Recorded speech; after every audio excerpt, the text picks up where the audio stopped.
What up, people? What's good? Salute.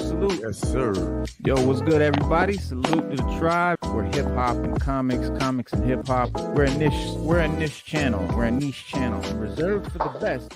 It's super dope. I do sell comics. Check me out on Instagram testing, one, at two. @6_element_comics. Please. I hear you. Oh, okay, just making sure.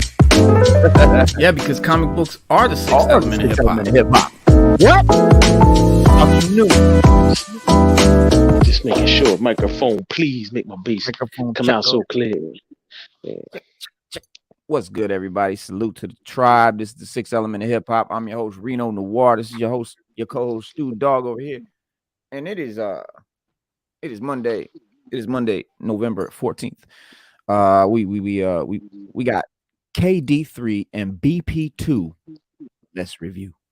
Black Panther 2, King's Disease 3. Yeah, man, they dope. Stu, I know you heard King's Disease, but I don't know if you saw Black Panther 2 yet, did you? Nah, man, I didn't get a chance. It was too crowded.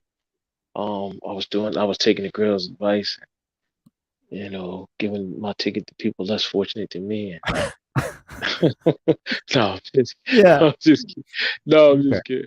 I had to work this weekend, man. I didn't get a chance to check it out. I watched all the reviews and listened to everything everybody had to say about it, man. And, it's positive. It's real positive. You know what I mean? Yeah, it was good. I liked it. You know what I'm saying? I didn't really dig the first one that much. I'm gonna keep it a buck. I know everybody loved the first one. It was Black Panther. It just didn't do it for me. It was kind of, I don't know.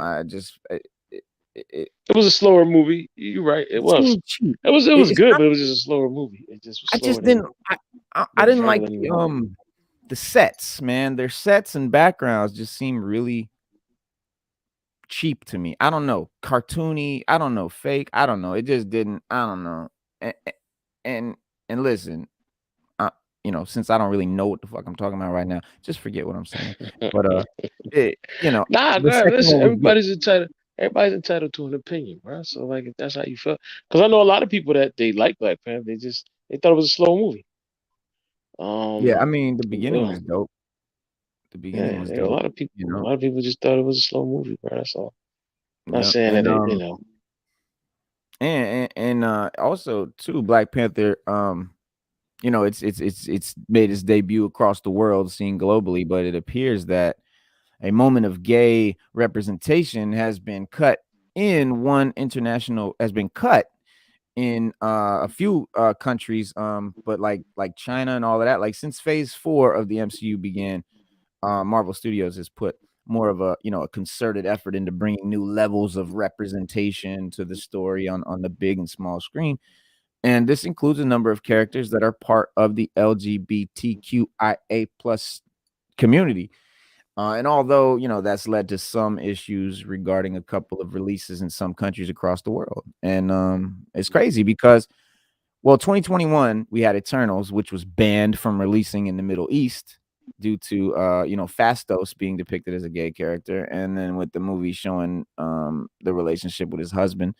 And then 6 months later, we got Doctor Strange and Multiverse of Madness faced the same bans because of America Chavez's two mothers situation. Sada was good. And then, Disney refused to take that moment out, with the two mothers because it was only 12 seconds of footage, they said. But now Black Panther facing that same struggle with his own debut, and Disney was forced to I'm not going to say that. Disney chose to remove a small amount of material, bringing the new gay relationship to the the narrative. So they cut the LGBTQ scene for China, much like they removed Finn from the poster, right, for the Star Wars joint because they didn't want a black guy on the poster. I'm like, fuck China for that. You know what I'm saying? Like, Disney catering to that shit and breaking for that shit. I feel it's like, man, come on, man. This is America, bro. Like, fuck China, bro. I'm gonna keep it a buck. Like, as far as entertainment goes, not fuck China, but as far as this goes, as far as entertainment goes, This is our movie. This is how we get down. If you don't like it, don't watch our movies, bro. Make your own movies. If you like American movies so much, then accept American culture, accept our movies. If you don't like our movie, you don't like what we got to say, make your own movies. But they ain't gonna do that. They love American films. They love Hollywood. All the world does. The whole world loves American films. And but they don't like gay people. They don't like black people. They don't like anybody that isn't them, pretty much. And I don't think Disney or Marvel should cater to that shit. Personally, I feel they should be like, you know what? I'm gonna put Finn extra big on the poster, and you know what I'm saying? Like, yeah, it's just the way I am. But it's so funny because that scene that you're referring to, I think it was so small. Like, it was literally, I think it was a forehead kiss, and that was it. And they just like went berserk. So, Marvel, they want to claim to be diverse and what have you, but they are until it affects their bottom dollar. Then they start catering and they start removing shit. So it's like, okay, buddy, I see how you are. Well, that's it. If I can clear this up here for you guys, since I have traveled around the world, you have to understand something. America is America. That's what we do. Like, America is diverse. But in other countries, their children watch it, and kids that are underage watch that stuff. So they feel like gay relationships, characters being gay, that's exclusively for adults only. So in America, you can say PG-13, but have a gay couple in there kissing and holding hands. And another country, you can't say that, have a gay couple in there, because they don't promote it. They have what they call the five family values.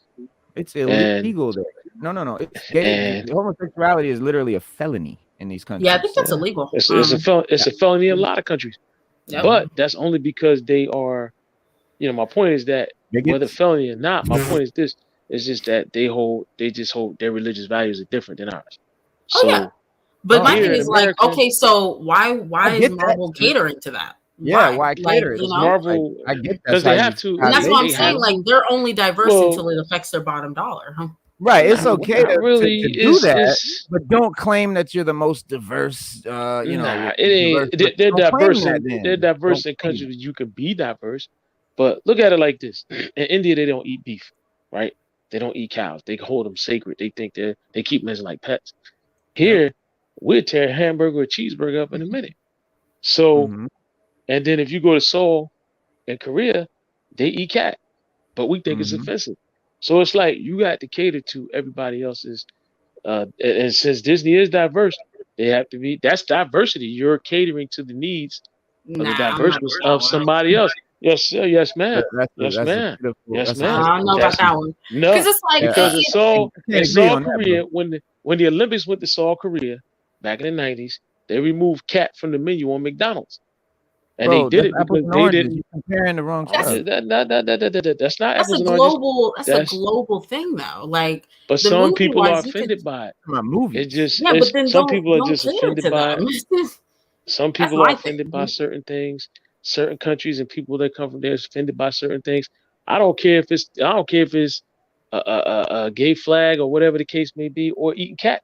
Some people in different parts of the world are just offended. We're Americans. We're just more diverse. We look at them and be like, all right, whatever happens every day. I mean, that's totally fine, but then don't cater to that. Like, don't cater to this country that's clearly having racist tendencies against someone like a character like Finn, or removing such a small scene of a forehead kiss. Don't even try and show your movie there. But of course, they're going to try and do that because that's one of the biggest markets in the world, and they're going to make sure that they get that movie over there, even if it means like removing a black character from a poster or cutting out certain scenes or whatever. Like, it's just like, oh, that's fine if you are. I mean, I guess it's not really fine, but whatever, that's your thing. But then don't try and. But they've done it. But Disney's not the only one that's done it, Sada. Oh yeah, I know. And those other Police Academy. No. Stu, it's not that they did it; it's that they did it while claiming to be the champion of diversity. That's where they fucked up. Oh, I get it. They just don't release a movie over there. That's what I'm saying. Yeah, don't release the movie over there. No, I get that. I get that, but they're gonna do it because Disney's It's all 20% about of that. their market. That's Yeah, why. exactly. They're all about that cheddar It's their cheese. bottom line. That's So they got exactly why. they gotta Yeah. cater to them for that cheddar cheese. I mean, I don't think the general public of China cares. You know what I They mean? No, don't. That's a They government. don't. That's a I government think rule. that's really just the That's a government. government It rule. is. Yeah, the people are Right. cool. Yeah, it's just like it's the same with us. Like it's like the Middle East. Hating America. They really don't hate us. They hate the government and the shit they doing foreign policy. So just the same. It's the same way with all governments, man. We should not. We shouldn't we shouldn't like judge a country based on the shit that their government does. The people, because it's just like, I mean, you can compare it to Nazi Germany. I mean, there's a lot of Germans that they're like ashamed to even be affiliated, to even be German, and so it's like every government does not always represent the people, especially in countries like China, bro. Like they couldn't care less about the people. It's they call it the People's Republic, but it's definitely not the people's. But It's the people that won the wars republic. That's what yeah, exactly, republic it is. exactly. I mean, like I said, I don't really. I'll just look at it different because I travel and I know that when it comes I get it. I know when it comes to people's cultural aspects and things that they want and don't want in the cut. Like when you go to Muslim countries, I don't care if you're Muslim or not. You got to garb up. If you're a female, females got to garb I'm up, saying, and they expect men to wear beards. But you want to be like understanding of their culture, and I get the homosexual thing because that's a little different. But what about black people? Just like they just don't like black Now, people. see, now on that, if I was Disney, I'd be like, well, if he can't be on the poster, we just want to show the film over there. Oh, but now you changed it. They've changed it because that's different. That's different. That has nothing to do with culture. That's not a culture thing. If you were gay, that's you not would a feel the culture same thing. way. No, you shouldn't, because you gay. When you gay, that's a personal choice that you make to be. Oh, right. No, That's a choice. That's not a choice. That's a choice. Not a That's a choice. lifestyle. They're born that way. That's a lifestyle. Listen, born that way. It's the brain brain lifestyle. way. It doesn't matter. Listen, I don't give a damn if you're born that way or not. It's a lifestyle that you choose. Oh God. I didn't choose when I was born. Wait, listen. When I was born, I didn't choose my race. When I was born, I just came out African American. Of course not. So like, so gay people you can't say that they didn't that's choose just to be gay. an They excuse. claim they were born gay, just like you were born black and I was born Italian. No, that's well, not. that's your opinion. I mean, that's what gay I people respect. say. Listen. I don't have anything against anybody gay. If that's what you do, that's what you do. Do it. But I don't make a big deal about it. Like I look at it like, who cares? You know what I mean? If you want to carpet munch, or you want to ride the pole or climb the tree, or whatever, then you take a ride down the Hersey Highway. Then do it. But don't make it so that we all that you put it to us like, all right, we gotta accept it like you're a separate race of people that live on this planet. If a spaceship landed right now and they wanted to kill everybody, they're gonna kill all the human beings. They're not gonna say, well, we won't kill the gays because they're gay, so they're different. So they're not really human beings, but they're gay. They're not gonna say that. They're gonna wipe out the whole existence of two-legged mammals on this planet, and that's just what it's gonna be. So if that's what you choose to be when you come, just come out and be that. That's all. Do you? Nobody cares. But to sit there and just try to drag everybody else into it, that's assuming that it is a choice and no one is born gay. But if you ask doctors, psychologists, and gay people, they tell you that it's not a choice and they are born that way. So, but we don't get into that argument because it's your opinion. Whatever psychological aspect I'm not in their gay, mind. So I'm not gonna say one way or the other what it is because I don't, just like I'm not a woman. Nah. I'm not gonna say if abortion is okay or not because I'm not a woman. It's just like I'm not gonna. I believe in abortion. It don't affect me. Listen, I believe abortion shouldn't be a political. No, I didn't mean to bring up abortion. It shouldn't be on. I know what you mean, but I believe it just shouldn't be a political thing. I just believe people should be able to do what they want. Like that's something between you and God that you got to do and just deal with it. Let that be personal. That's why they founded this country on those aspects of, separation of church and state. And lately, it hasn't been that. You know what I mean? With Roe versus Wade, it hasn't been a separation of church and state. You know what I mean? If separation of church and state, it means exactly that. You keep them two separate, and things like abortion and all that let the church deal with that. And the state don't deal with that. Have a priest come talk to you and try to talk you out of it. If you don't want to do it, you don't want to do it. Church deal with abortion? Like when they found this country, they wanted religious freedom. That's why they said separation of church and faith and state. Churches and any type of religion, they don't believe in abortion. But we've made it political. It's a political standpoint now. So how could you sit there and say, I want to be president of the United States, but then people start asking about abortion? If any president has some real balls, you just stand up and say, well, look, I'm just not, I'm a president. I can't answer on that. That's a personal thing between you and who you worship as God and what you believe in. I really don't want to get into a discussion about abortion, bro. No, we ain't getting into it. I wasn't talking about abortion. I was talking about, not being of something and having big opinions about it. That's what I'm talking about. Yeah, but that's I'm America not gay. today, I'm not going to have big opinions on being gay. But that's America today. That's just America today, man. Like everybody's got a big opinion on what they are, who they are. Everybody want to be represented. I mean, I get it. I really, really do. But I just feel it's a time and place for it, bro. That's all. And this ain't it. So, Black Panther. Wakanda Forever. Black Panther. Let's get to it. Let's get to it, baby. Post-credit scenes explain. Across the 2 hour and 41 minute runtime, Ryan Coogler's joint. Is that with the credits or without the credits? No. It's like that's the whole joint. And they set it up as a eulogy for Chadwick Boseman's T'Challa. This is what this kind of sets up as, but it introduces a whole new Black Panther to the world, which we'll get into. But it does see a war, between the Wakandans, and they keep calling Namor a villain, which is kind of getting on my nerves because he's not a villain. He's not even a villain in the movie. He's not even a villain in the movie. But anyway, and then it teases Riri Williams, Ironheart show. Wasn't really impressed with her or the whole Ironheart, and it was kind of weird. They made her into like a coward. She was real scared of anything. It was like, I don't know, bro. But then it even progresses the story of Martin Freeman's Everett Ross.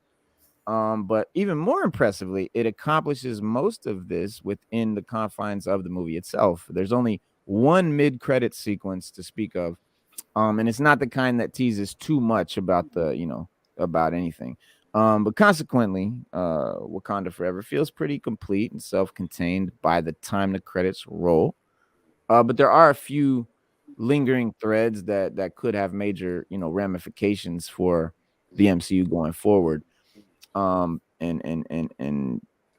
phase 5 coming around the corner. But the Ironheart lead in, so a bit like Doctor Strange in the Multiverse of Madness, a major plot beat in Wakanda Forever surrounds the heroes attempting to protect a newly established superhero from Namor. I'm not gonna say villain because he's not really. In this case, though, it's Riri Williams, which is Ironheart. She's a bona fide intellectual prodigy who creates an impossible vibranium detecting device that, out of spare parts that she finds in the junkyard, right? Because she's like Tony Stark. So, but no one in the world has been able to create a vibranium detecting device, but she did. Well, we knew they were going to mess it up. Scraps. we knew they were going to mess that up. We knew they were going to mess that up. In the comics, she actually just created an armor like Iron Man, and that's what got Tony's attention. Is that she was able to do it from a box of scraps. Right. But she has been repurposing Stark tech to make her own Iron Man suit in this, the 2 versions of which we get to see in action. But sadly, the ending of the movie sees her stripped of her swanky new suit and sent back to the U.S. to restart her life. She still has the brains, but she's back to the scrapyard for resources, square one, to build her new suit and everything from scratch. And that means her eventual transformation into Ironheart will get to happen in the show, just because it kind of would have been silly to have her in this movie without the iron suit, but then it's also kind of silly to start the show with her already as Iron Man, so they're gonna almost as if she shouldn't have been in the film at all. Gee, I wonder. Yeah, exactly. So but yeah, it is set to happen already. The Disney Plus show of the name Ironheart will see her don a different version of the armor, and perhaps more tantalizing, though, she's going to return to the U.S. with her capabilities being known by the authorities, which will no doubt have pretty major ramifications. Oh gosh. on her previously undisturbed existence. And then you've got Namor's long-term plan. Listen, I'm gonna say one thing. Namor was 100% the highlight of this movie.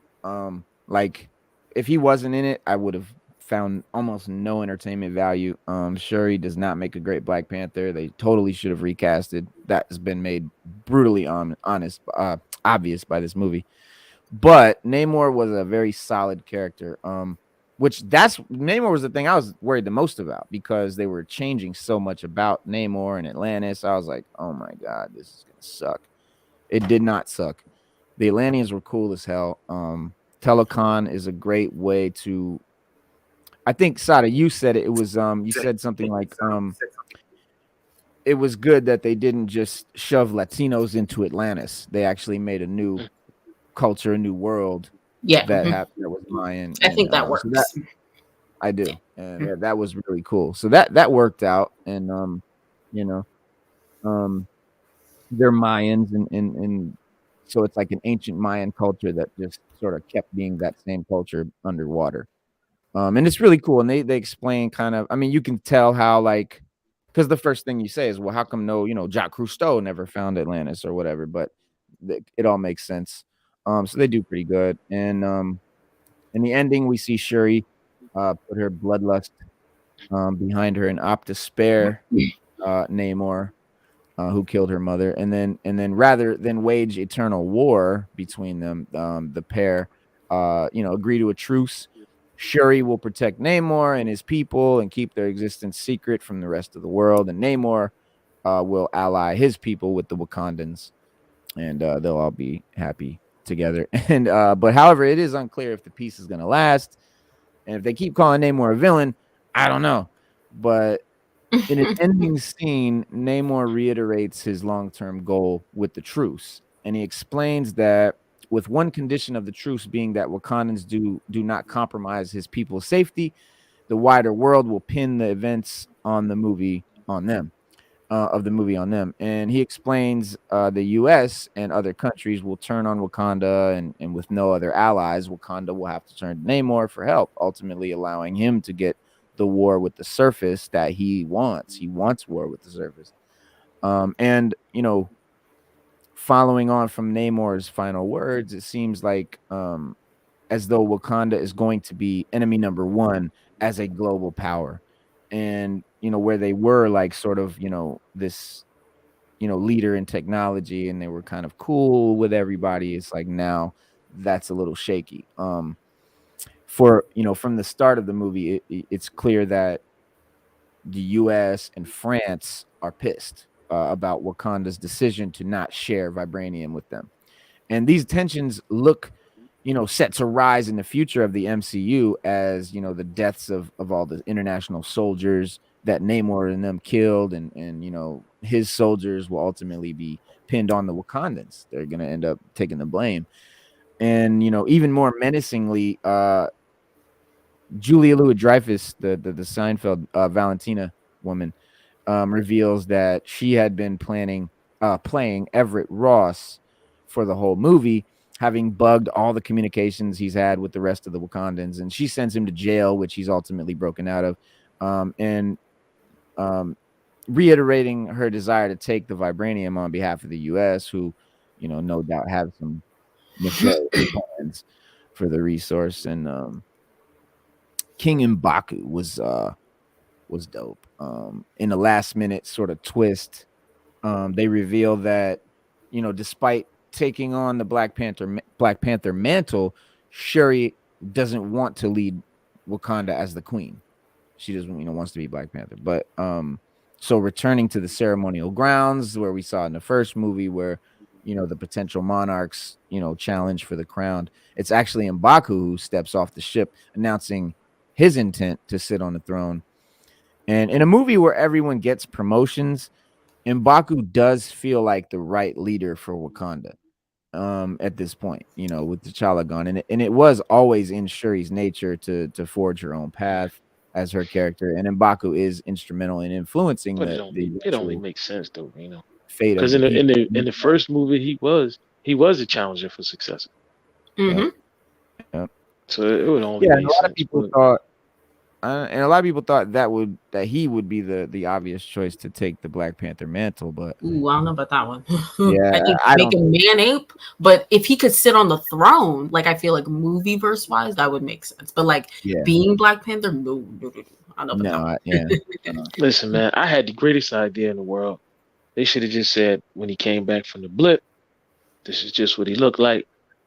You know what I mean? And Hey, yeah, maybe Boom. he got, Problem maybe, solved. yeah, yeah, or maybe you could just say, look, he ain't from this ain't the 616 T'Challa, right, but this is what we got. Like they swapped right. places. Like when the blip came Multiverse, back, yeah, right? Yeah, like multiverse. it was a glitch in the multiverse. He was Yeah, doing some. Matter of fact, they could have said he had some Oreo cookies, dipped them in Oh, some low geez. fat milk. At the same time that they did the snap, it blew up. He came to the 616, and ours went to the 618, and there we go. And that's what we got. this is it. But but after all, it is M'Baku who encourages Shuri to avoid the never ending war that she so desperately wanted, and of course, like over the film, he always has his people's best interests at heart. He never acts out of selfishness. He's a good leader. And whether he's the kind of leader that can build bridges on a global scale with other, nations is remains to be seen. But um the main driving force of Wakanda Forever is grief, and how all the characters deal with it. Outside of Atlantis and Namor, that's what the movie basically is about. And from the very first scene, Shuri's struggling with the process, the death of her. I mean, it starts out, she's literally trying to save T'Challa. He's still alive on life support or whatever. And she's trying to, last ditch crazy science efforts to, everyone's telling her it's not going to work. She's trying one last thing. When she goes to check the results, out comes, Angela Bassett to tell her he's gone. And she freaks out. And when she's compelled by her mother to finally end the mourning period, allow herself to think about her loss and move on, she says she can't. And if she does, she'll want to burn the world and everyone in it. And these feelings only intensify after the loss of her mother. But in the movie's final scene, after releasing that vengeance will only bring pain, realizing Shuri finally allows herself to mourn and attempt to move on. In one of the most, I think, most like emotional sequences in the flick, we see Shuri alone, and she's like performing the same ritual that her mother attempted to share with her as she thinks about what she's been through. And it's a poignant moment, and it does conclude Shuri's arc, just brilliantly. But we aren't done. As in the film's only credit sequence, we cut back to the beach as Shuri is comforted by Nakia, Lupita Nyong'o's character, who has company, and she introduces Shuri to a young boy named Toussaint, and the child of Nakia and T'Challa, T'Challa's son. So who they had in secret before his death. Here's your Black Panther. For the past 7 years, she's been in Haiti raising the kid in accordance to T'Challa's last wishes, and those being that he wanted his son to grow up away from the pressure of Wakanda and his destiny to eventually take the throne. He didn't want him to have none of that on his shoulders, just wanted him to have a normal life, live in Haiti, and just, whatever. And on top of that, Nakia reveals that Toussaint is the boy's Haitian name and that his Wakanda name is T'Challa, like his father. And then the secret child was also what Shuri's mother tried to tell her earlier in the movie. It was cut off when Namor announced his arrival on the soil of Wakanda. And Toussaint is the latest in the long line of younger superheroes that Marvel has established over the past few years, like Kate Bishop and what's his name? Blade's daughter. Blade's daughter, but yeah, Blade's daughter. And then the guy, the Black Captain America dude, his grandson, Isaiah. Isaiah Bradley. Yeah, Isaiah. no, Elijah Bradley is Elijah Bradley. Yeah. Thank you. My brain's farting. I don't know what's going on. But yeah, as mentioned, we only have the one credit sequence to pick apart in the movie. But as in Marvel tradition, audiences are left with one final tease, and that being the line, Black Panther will return. That's what we see. And while it was never expected that this would be the final time we saw the character, the confirmation kind of raises more questions than answers, because sure, Black Panther will be in more movies, but will it be Shuri or Under the Mask, or will M'Baku and young T'Challa are both candidates for it, as far as that goes, and then with the heart-shaped herbs back in circulation, we could we see a future where like the Black Panther role is shared by multiple people at the same time? But we don't want to see that. We don't want to see any of that shit. We didn't even want it to get to a point where T'Challa's not invincible. We can go with right. We can even go with because we can go with the movie version of Black Panther that is his son, and Black Panther Senior dies, Black Panther Junior takes over. Like we can go with that, like run with that, but please, just do something and stop being in limbo. Like it's gonna hurt the franchise in the long run, bro. Yeah, and it just makes no sense, man. Like you got to do it or you don't. Or we should have just had the one movie, and let's just let it roll. That's it. No more Black Panther movies. But if we could recast Superman, and Christopher Reeve was Superman, then we could recast Black Panther. Yeah. And people want to be like, oh, there's going to be too many comparisons to Chadwick Boseman. Yeah, he set the bar. Yeah. I mean, it's the same way every Superman has been compared to Christopher Reeve. Every like Joker, Wolverine, past or present, has been compared to Heath Ledger. It's the same thing. The comparison every Batman's going to be compared to Michael Keaton. Yeah, like it's part of the deal. So it's just like there's no real excuse for us to be here where we have his son, but not him. Like, just for him to not have that father figure is like so weird. And it just didn't have to be like that. But what is Midnight Knight? That was the guy that's in. That was the guy that was in Eternals. Eternals is such a blur. Wasn't he the guy that was in Eternals? He had the sword and he kept saying somebody's family. No, you thinking about the Black Knight. That's the Black Knight. That's the Black Knight? Yeah. I thought it was Midnight. Midnight Man. I guess this is the person. He was in Moon Knight, but the actor who was playing him, he passed away before the show came out. So I think that his character's just in limbo right now. Because the actor was in a ski accident and he passed away. So I don't know if that's the person. Are you serious? Oh yeah, there was a dude that passed away. Yeah. You're right. There was a guy that passed away when they were filming Moon Knight. Yeah, right. And he had like short scenes. It was in like one episode. I think he was in episode 3. It was very short. But they couldn't do anything more because the actor passed away. So the character's kind of in limbo right now. Yeah, we know all about that. We know all about that. Yeah. But yeah, the movie, it's mostly being hailed as a triumph. Black Panther, it's pretty good, and but there's still a lot of people who are not happy with how this went.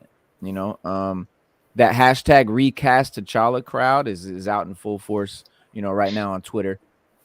And dude, they're voicing their ongoing grievances about Marvel and Disney choosing not to find a new lead hero in the wake of Chadwick's death, and they've been on this for a while now, and with their main argument being that the character is bigger than just Chadwick alone, something that Kevin Feige and co firmly disagreed with.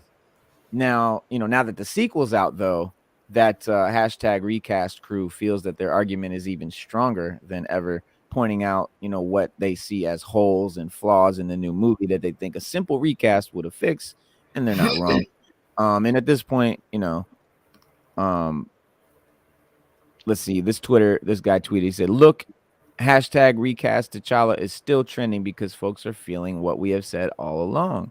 We love Shuri, and yet Wakanda Forever still had a T'Challa-sized hole in it that only a recast can fill." Yeah, a lot of reviewers were saying that. A lot of reviewers were saying that.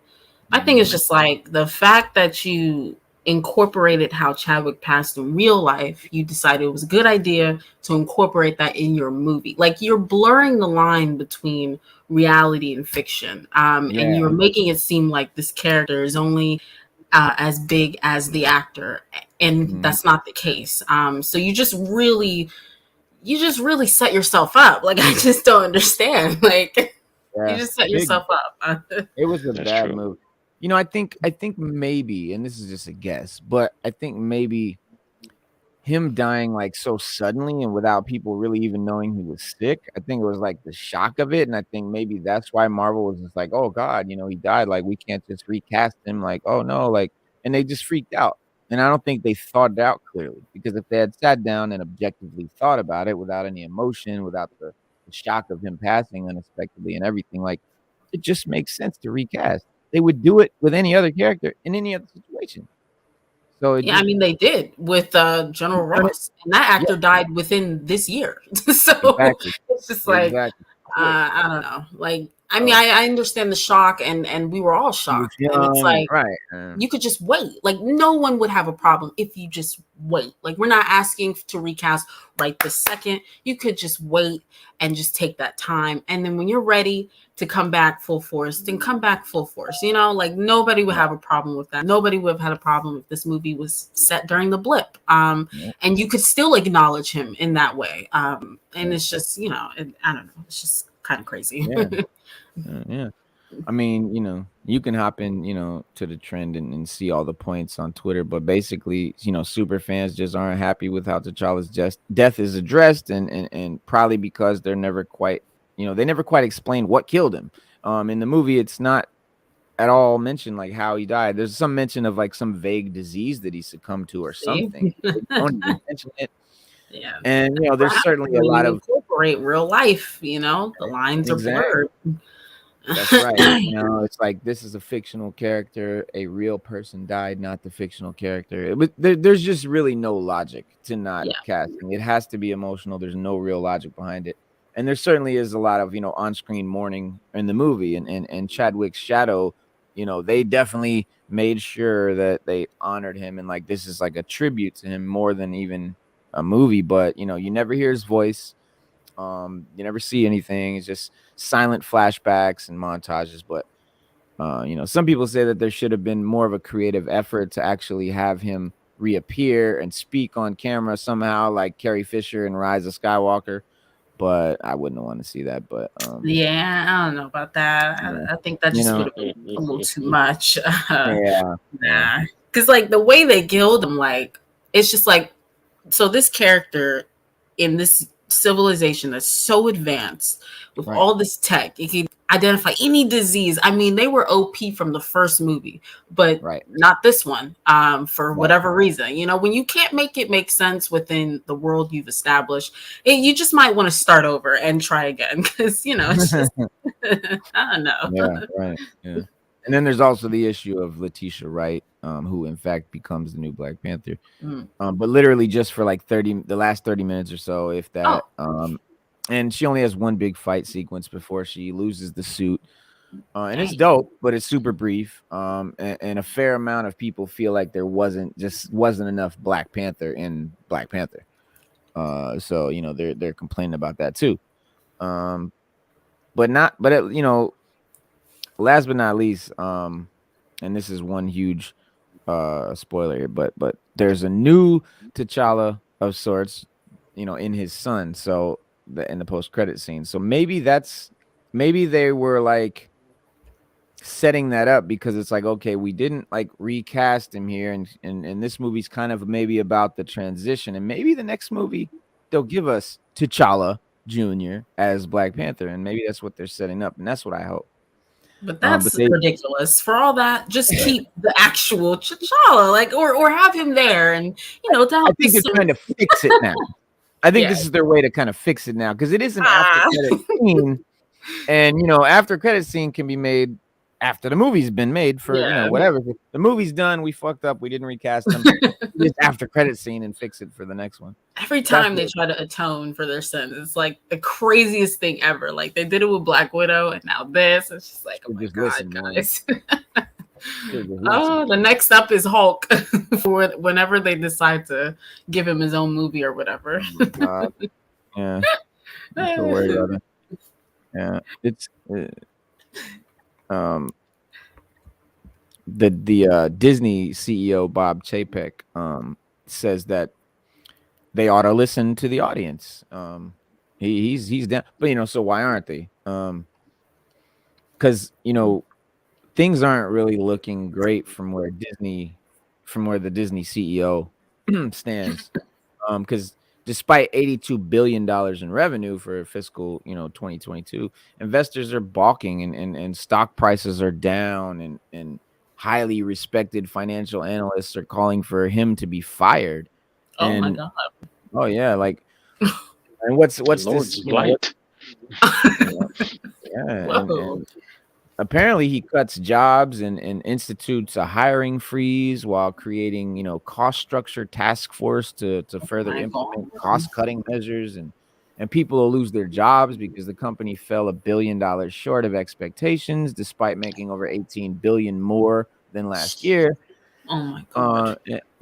But of you course may have they noticed did, because they raised the price of Disney Plus. Yeah, that too. Yeah, the price went up by almost $2 from the first year to the second year. It wasn't even like we had a year, a year to chill. It literally went up the next year. It's I think sprinkled on the Hulu. Yeah, that went from $7.99 in December. It's going to be $12. Disney Plus is going to go up in December. So it's going up again this year. Jesus. It's going up this year. Yeah, it's going up next month. Yeah, so that's the third year in a row it's went up. It's went up. So basically, it's went up every year since we got it. And you're giving us crap. You're giving us crap Star Wars movies. You're giving us crap Star Wars shows. You giving us what you want us to have, but you want us to pay for it. Like, I don't understand. That's like me going to a restaurant and you saying, I got good food, but you gonna eat what I serve you. Like, come on, man. Like, damn. Like, there's no menu. You just gonna eat what I got. Like, come on, man. Like what? Like a chef, like a gourmet chef. But you ain't gourmet chef. But he started right before the pandemic. That's when he became CEO, and he managed the company through these times, and there might be a recession coming, and hit poor Chapek. They project the guy that grew his beard out because his wife liked it, hitting all the notes to make audiences sympathetic. But Chapek, who, by the way, makes $2.5 million a year with a minimum guaranteed $20 million annual bonus, he made $34.5 million last year. 1 year. But so when he said, you got people starving, you got people walking around here starving, can't get a bite to eat.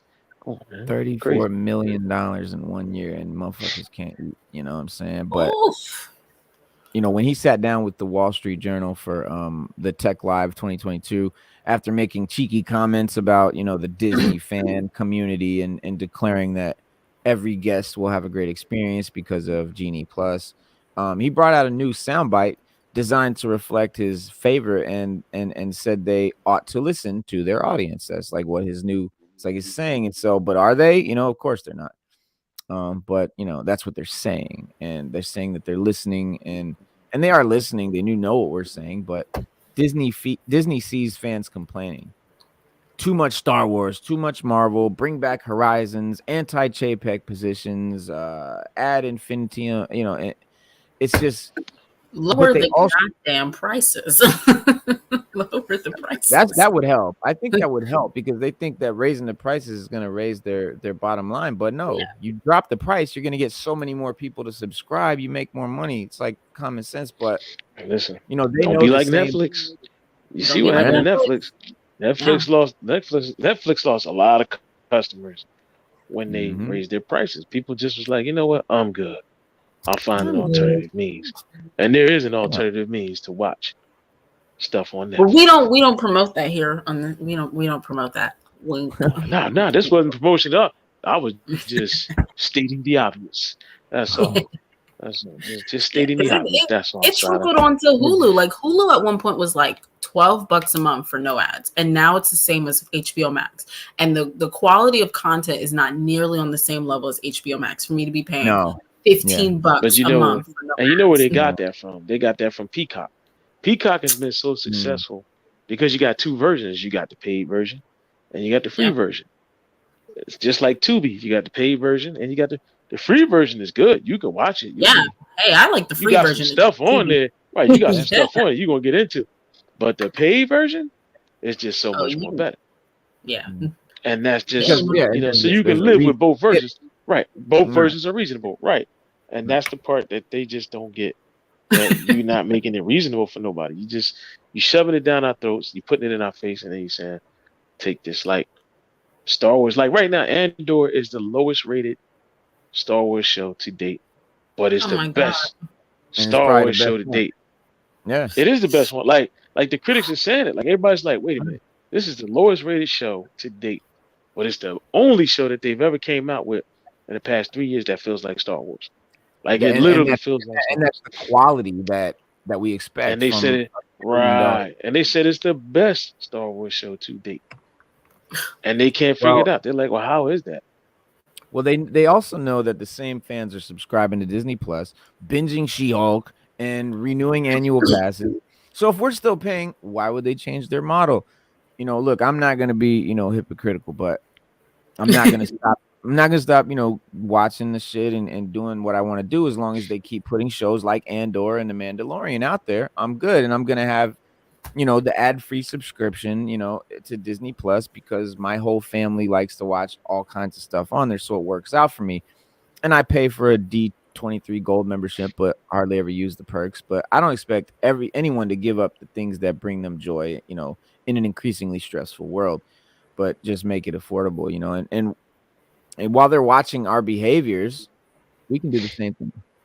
When they say they're listening to the audience, they don't mean they will bring back old attractions or put less emphasis on IP. Rather, they'll sell us nostalgia in the form of, burgers and wings and, merch and while garnering national media attention. And burgers and wings cost what? Wings is like $50 for 20. Sure. You know what I'm saying? And burger $16. $16. And they're listening as those buckets sell out and guests flood social media with their cute cupcakes, and it might be hard to hear us over the constant ding of that cash register that they're just raking it in, but the message is well received. What we're saying is this is enough. Why should we spend more when trivial expenses, when the quality isn't going up? But Chapek's focus, and the shareholders' focus is on Disney Plus. And if we wanted to, hit them where it hurts, we'd unsubscribe. We just boycott the shit. And if the service is hemorrhaging viewers, they'd be forced to make a change. But I'm, not so sure it would be a change that we would like. Instead, it would likely be more of what we're seeing now, cast members and creatives getting fired and shows getting canceled. They got to do something because the new content they have on Disney Plus is not it so far. Most of it is not it. Like their new original content. They are surviving off of nostalgia right now. Right. Disney Plus. Which is what they told us, which is what they promised us wouldn't be the case. Yeah. We won't. Because everybody knew okay. So you're just gonna give us all the Disney classics, like okay, that we already own. That we already own. That we already own. I'm not gonna pay a monthly streaming. Right. I already own all the Disney classics you can think of up here. I got them all. I got Pinocchio, Snow White. I got Fox and the Hound. You're gonna give me that I already own, can watch anytime I want, however I want. And so you break down. But you're not gonna give me nothing. No. Families with 6 toddlers or whatever, a bunch of little kids that live there and stuff, and then they put on Disney Plus and they got stuff. But that's it. Like regular people, regular situations aren't getting that from it. And the other more practical option is just to stop buying Genie Plus and the individual lighting lane and experience, the Disney parks like the average confused family member from Denver or Seattle and fill out those post-visit surveys and tell them hours-long waits are unacceptable and $22 is too much for a service that used to be free. And you're not about to wake up at 6 in the morning to make, to make to make sure your kid can get on a ride or whatever, because Disney and Bob Chapek, they're listening, but they only hear in dollar signs. So fans need to speak their language to be heard. Take the money that they're, if you'd like your money to go to a good cause rather than lining $34 million a year CEOs' pockets, you know what I'm saying? Take, cancel your shit, cancel the membership, man, and go. People have done it.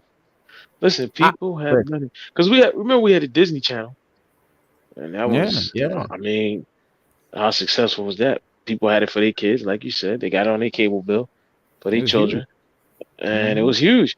But now that you got to create your own content, creating your own content, people like a lot of people, especially out there in the chat, creating your own content it's rough, man. It's tough, but it's not impossible. And if you just if you put into it with your heart and your soul, like Disney puts into their movies, you get out what you put in. You can get it out. You can get out what you put in, but they don't. They try to pass off. Like, let's look at it like this: when you making something, it's an art form. I don't care if it's music. I don't care if it's movies. I don't care if you just paint or whatever, graffiti. I don't care what you do. When you start listening to the people, and you're not like when George Lucas made Star Wars, he was listening to his inner self. He made what he felt in his heart was a good sci-fi movie, whether we liked it or not. That was his thing. He put his heart into it. He says it. I put my heart and soul. So you're telling people to make me this cookie cutter show that's based off of this, that's woke, that's this, that's that. People, if you just leave that out of it and just make good content, people will watch it. Like that's why Knight Rider was so great back in the 80s. That's why Airwolf was so great. Back. The Bionic Man was one of the biggest shows ever on TV. Why? Because it was just good, wholesome content that was just people sat around and got creative with it, and they're not doing that now. They're just trying to find the next cookie cutter thing that they can do. Right now, they're doing good with Marvel. Expand on the Marvel. Bring the Marvel Universe home. Give us Marvel Universe quality movies, Star Wars quality shows, movie like quality on this app. You'll be successful. You won't get a complaint. And they have so much material to like take. It's just like no excuse. Like other people, we really got to use our noggins, but you guys have access to so much, and it's just no excuse. Like, come on. Look at the 80s, man. We had E.T., Goonies, Time Bandits, Terminator, Star Wars. We had Fantasy Island, The Love Boat. I mean, you can't sit there and say that any of that. It was all original because people sat down and they were creative. The creativeness is gone. Everybody just wants to do what everybody else does. No creativeness there. You can't. You got to put your heart and soul into what you create. You can't be like everybody else. The minute you start doing it for the people instead of yourself, when you're creating something, it's no longer an art form. It's no longer yours. Yeah, this is it. Well, speaking of art forms that people created, we are going to get into the Nas King's Disease album and definitely some hip hop. Before we do that, let's stick in the comics world, and I got some dope previews to show y'all too. And let me see which. So the Wakanda joint. This is it's called Wakanda is the name of the comic, and number 2 just came out, and it's starring M'Baku, and it says M'Baku proves his worth. While T'Challa has been handling situations on Earth, M'Baku has acted as regent over the intergalactic empire. And when a foe from Wakanda's past threatens to destroy its future, M'Baku will prove why the cosmos were entrusted to him. And plus Evan Narcisse and Tasha Bustos, definitive history of the Black Panthers continues. And it's written by Evan Narcisse, art by Ibram Robertson and Natasha Bustos. It is 28 pages, and it comes out November 16th. So check that out. It's called Wakanda, and there's a few clips, few scenes that I pulled out for you guys that I thought looked cool. There's some Wakanda action right there, and this thing here is cool. It's so it's got all these. This is where M'Baku is. Like this is the planet, or this is the what Wakanda's doing in the cosmos. Let me see if I can. Yeah, because I can't read them on that one. Let me pull over. Let me see. Where's this? You had to get them glasses out, my man. Yeah, you gotta do. T'Chaka's You gotta do, baby. Planet. I know you don't want NORAD to see you in glasses, but you gotta do what you gotta do, man. Planet Bass. All right, so you got Planet Bass. Yeah. Yep, Benazin system. Yeah, Moon Kudjo of the planet Ushun, Zanj region. You got the Matrix, T'Chaka's Reach, Planet Agwe, the Cyan Expanse, Galactic Gate. Yeah, Intergalactic Empire of Wakanda. So this is the Intergalactic Empire of Wakanda. They all over the place. They out and about. Out and about. And let's see. I do have some more. Oh, Murder World. This is coming out too. Where's that thing? Here it is. So that's Murder World, the Avengers. I don't know if you guys remember, or if you know, Norn Rad, I'm sure you do. You read comics and stuff. There was a Murder World back in the day. This is number 1, and it says it's a preview. So their little caption says, "Ready, set, die. Hundreds are killed every year in elaborate secret tournament run by a sadistic man with nearly limitless resources at his fingertips. It's not an urban legend. It's not a myth. Murder World is real. It's online, and a gruesome truth has been hidden from everyone except its victims until now. Meet Paul Pastor, the extraordinary young documentarian who's going to expose it all with some superpowered help. The Black Widow has a personal grudge to settle with Murder World mastermind Arcade.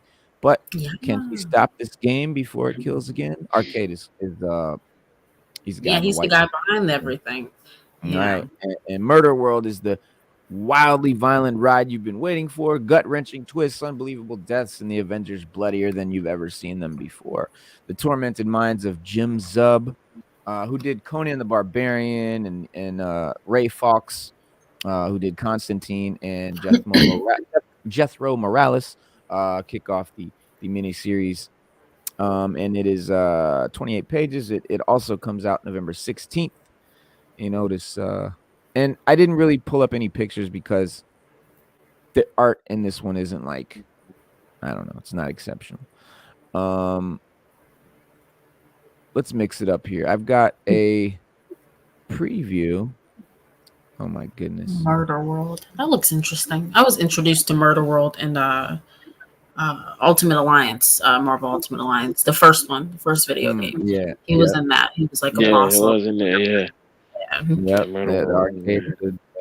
Yep. And Stu, I know you've been talking about dark web a little bit. So wait, what oh man. Pop up. Okay. So it's dark web. Marvel Comics released the trailer for the upcoming crossover event, Dark Web. It's a crossover event that starts with Dark Web number 1, and with a whole slew of series getting drawn into the series, like Ms. Marvel, Venom, Gold Goblin, and that comes out December 7th. And the two, what is Dark Web about? The two spurned clones will team up as Goblin Queen and Chasm to reignite the embers of Inferno in a saga starring the X-Men, Spider-Man, Venom, Ms. Marvel, and more. The crossover will officially start this December in Zeb Wells and Adam Kerber's Dark Web number 1, and it will then dramatically unfold across ongoing titles. So you got Amazing Spider-Man, Venom, Dark Web X-Men, Dark Web Ms. Marvel, Mary Jane and Black Cat, Gold Goblin. The trailer provided Yeah, the trailer gives us a never before seen sneak peek at all the action to come, including Chasm and Goblin Queen's opening attack, the demonic invasion of New York City, an amazing friends team up, and so much more. This far-reaching epic promises to leave a scar on the Spidey and X-Men mythologies, and that's not all. Dark Web's impact will also result in just 2 announced series, Red Goblin and Hallows Eve. And this is dope because Spider-Man and X-Men have always kind of had a little, I don't know, a bond. I don't know. And maybe it's in my mind, but that's just the way I felt. And this is the little trailer. And you know what? You know what? I'm not gonna even risk it. I'm gonna play it on the other thing so we can talk over it because YouTube is bugging the fuck out lately. All right. All right, and then bop bop bop. Bink bink bink. Click clink. There we go. All right, so there it is. Yeah, it's dope. Okay.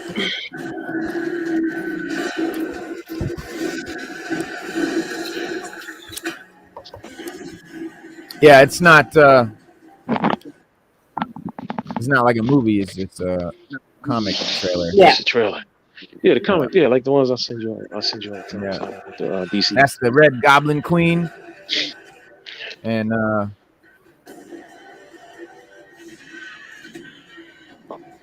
Venom. Ooh. Chasm and the Goblin Queen. Yeah, that's Chasm over there fighting Spidey.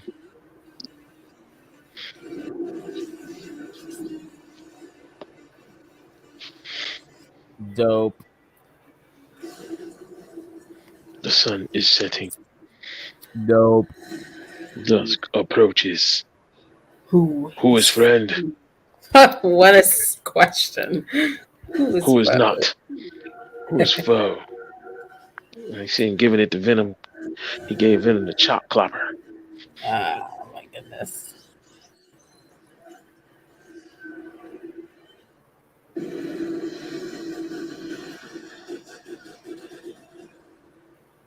Oh my goodness. Wow. Yeah, 2020. Everything's coming out in my birthday month. This is great. I know, man. Yeah. We was talking about it last month, especially with Batman. You know, because still, this ain't coming out till December, but we halfway through this month already. You know? Time be flying. Yeah, dude. I don't even know where October went, and we were talking about it back then. I couldn't even tell you where October went. Halloween been over. I don't even know. Came, gone. Yeah. Yeah. This one's dope. This is the new Spider-Man coming out. Wait. Oh wait, I think this is already out. Yeah, Spider-Man's starting in November. I think they're competing with Batman because Batman has so many titles coming out between now and July. I mean, not July, January. They're competing with Batman. This one came out in October. And it says the end of the Spider-Verse is here. Morlun is back, and he's not alone. Allied with one of the most powerful beings known to the Spider-Verse, the scariest supervillain of all time is making his biggest play, and no spider is safe, especially not the chosen spider himself, Peter Parker. With Peter working for Norman Osborn and using a glider, does he have it coming? Spidey's 60th anniversary is no joke, as 2 of the most legendary Spider creators are working together on Spidey for the first time, and it's going to be for the record books. Legacy number 157, but it's a new volume. But this came out October 5th, so you guys can already get this. And it's got some cool artwork. That's Loom World, Earth 001. And you can, I don't know if you can tell, there's a Black Widow type creature right there, and then you've got nice overview of Spidey there. And now this is cool. If you notice, that's like the old school kind of comic, like on the newspaper kind of paper. You know what I mean? Like this is glossy, glossy comic, and then this is that old dot, and this is part of the book. So I haven't cracked it myself, but I think that's Rania right there. Could be. No, Aranya's Latino, but this character has dreads, so who knows? But yeah, you guys can already find that. That's out there right now. But the I've been stuck on Batman. I'm sorry. That's okay. Sorry, man. I'm stuck Ain't on nothing wrong with Batman. Batman. Ain't nothing wrong with Batman. Sorry, man. And I'm not saying there's nothing wrong with Spidey. Everybody loves Spider-Man, but that Zdarsky running Batman right now. That is the hottest comic on the newsstand right now. Favorite? Or local CS. I mean, I'm keeping it a buck, man. That's the hottest comic right now. That Batman. You gotta read it. You just gotta read it. You heard it here first. That's right. But you can't. This is the Marvel's first look at Miles Morales' Spider-Man #1. This is great because now that's actually a facsimile, I think. They're supposed to be bringing out. No, that's the new one. No, but they're bringing out a facsimile. No, they're bringing out a facsimile of his first appearance. I think it's this one. They've been did that. One of the two. Did they do it already? Yeah. Yeah, they're supposed to bring it out. Yeah, they're supposed to bring it out, and then it's going to lead to this. And there's something else coming out too. There's something else coming out that I really want to read. This one says Trial by Spider-Man faces the strongest superpowered foes and most dangerous gauntlets in the multi-universe. Most dangerous gauntlets the multiverse can throw his way. And every time Miles Morales falls, he rises again, stronger than before. Until now, there are some punches that you don't get up from, and a new villain is pulling a single one. Isn't pulling a single one as they used to threaten everyone and everything Miles loves. Between his school, home, his love life, and battling supercharged and upgraded villains night and day, Miles is reaching his breaking point. And when his new foe is finished, Spider-Man's world will be changed forever. Guest starring Matt Gargan, aka the Scorpion. Yeah, this is cool. And it does come out December 7th, and there's some dope scenes with the Scorpion you can see right there. I love the way that they drew the Scorpion in here. It's really stylized. The art is very stylized. None of it looks like realistic. It's really cool. You got there's Miles and the Scorpion going at it. Yep, whip. I usually do. Now I will say I usually do get the Miles Morales stuff. I've been getting all the stuff he did. Miles Morales as the Hulk, as Wolverine. Things like that. I've been collecting those very heavily, and they're good. They're really good. Nothing against Peter Parker or anything like that. I just think that when it's just gotten a little confusing. I said it's not good, but it's just a lot. Miles Morales, they kept it just simple. We know he's from another universe. We know things are different, so we can live with that. They need to bring back Spider-Man 2099. Start giving us little one shots and just give us a nice 2099. See, give me 6 issues. Give me 6 issues. 2099. Yeah, bro, it was good. Yeah, it was. And Legion of X. This was a new title, a new X-Men title, and it's mostly based on Nightcrawler, and it's got a really cool storyline where Nightcrawler has a whole new look. He's got horns and shit. Check him out. Yeah, he's cool looking. He's all wow. I like the horns. Yeah, it's pretty cool. And there's the cover. It's all, and you see the Ghost Rider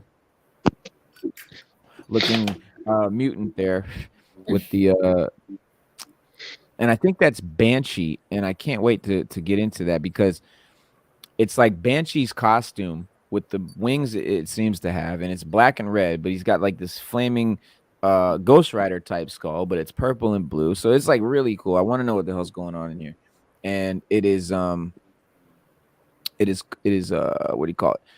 It says monstrous terror hits mutant kind. Something monstrous is afoot. Nightcrawler has developed some very uncanny physical features, and he's not the only one. Meanwhile, Cypher and Warlock have made a startling discovery about the seemingly innocuous blooms floating around out of the astral plane.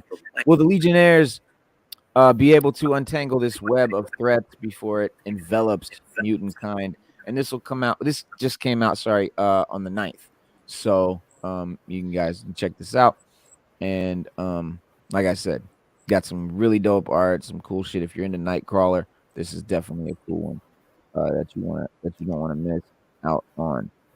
I have read some of it, some of what do you call it, Legion of X, and then we have wait, where is it? X-Men Monday dropped the with Kieran Gillen. So this whole deal, remember I was telling you guys about the Axe, right? The Avengers X-Men Eternals saga that's coming out, or that's sorry, that's actually coming to a close. That started with this one here, Judgment Day. And I have that joint. I got that comic. yeah, it's great. So X-Men 179 is coming out, and that is in the Judgment Day saga. The end of the world was averted, and the Phoenix Foundation rose, and humanity knows the Eternals' dark secret that every time that they reincarnate or come back to life, a human has to die to give them a life. And of course, a bunch of other cool stuff happens, and it's a big sprawling, epic sort of thing between it's called Axe Judgment Day, and naturally, we have questions. So fortunately, Judgment Day, mastermind Kieran Gillen did this cool discussion, and he's got a lot to say. They they asked him what was the germ of the idea for Axe Judgment Day. Did you have it before or after your initial pitches for Eternals and Immortal X-Men? Because this saga, it brings in the Eternals, the Avengers, and the X-Men. So it's Axe, A-X-E, Eternals, X-Men, Avengers.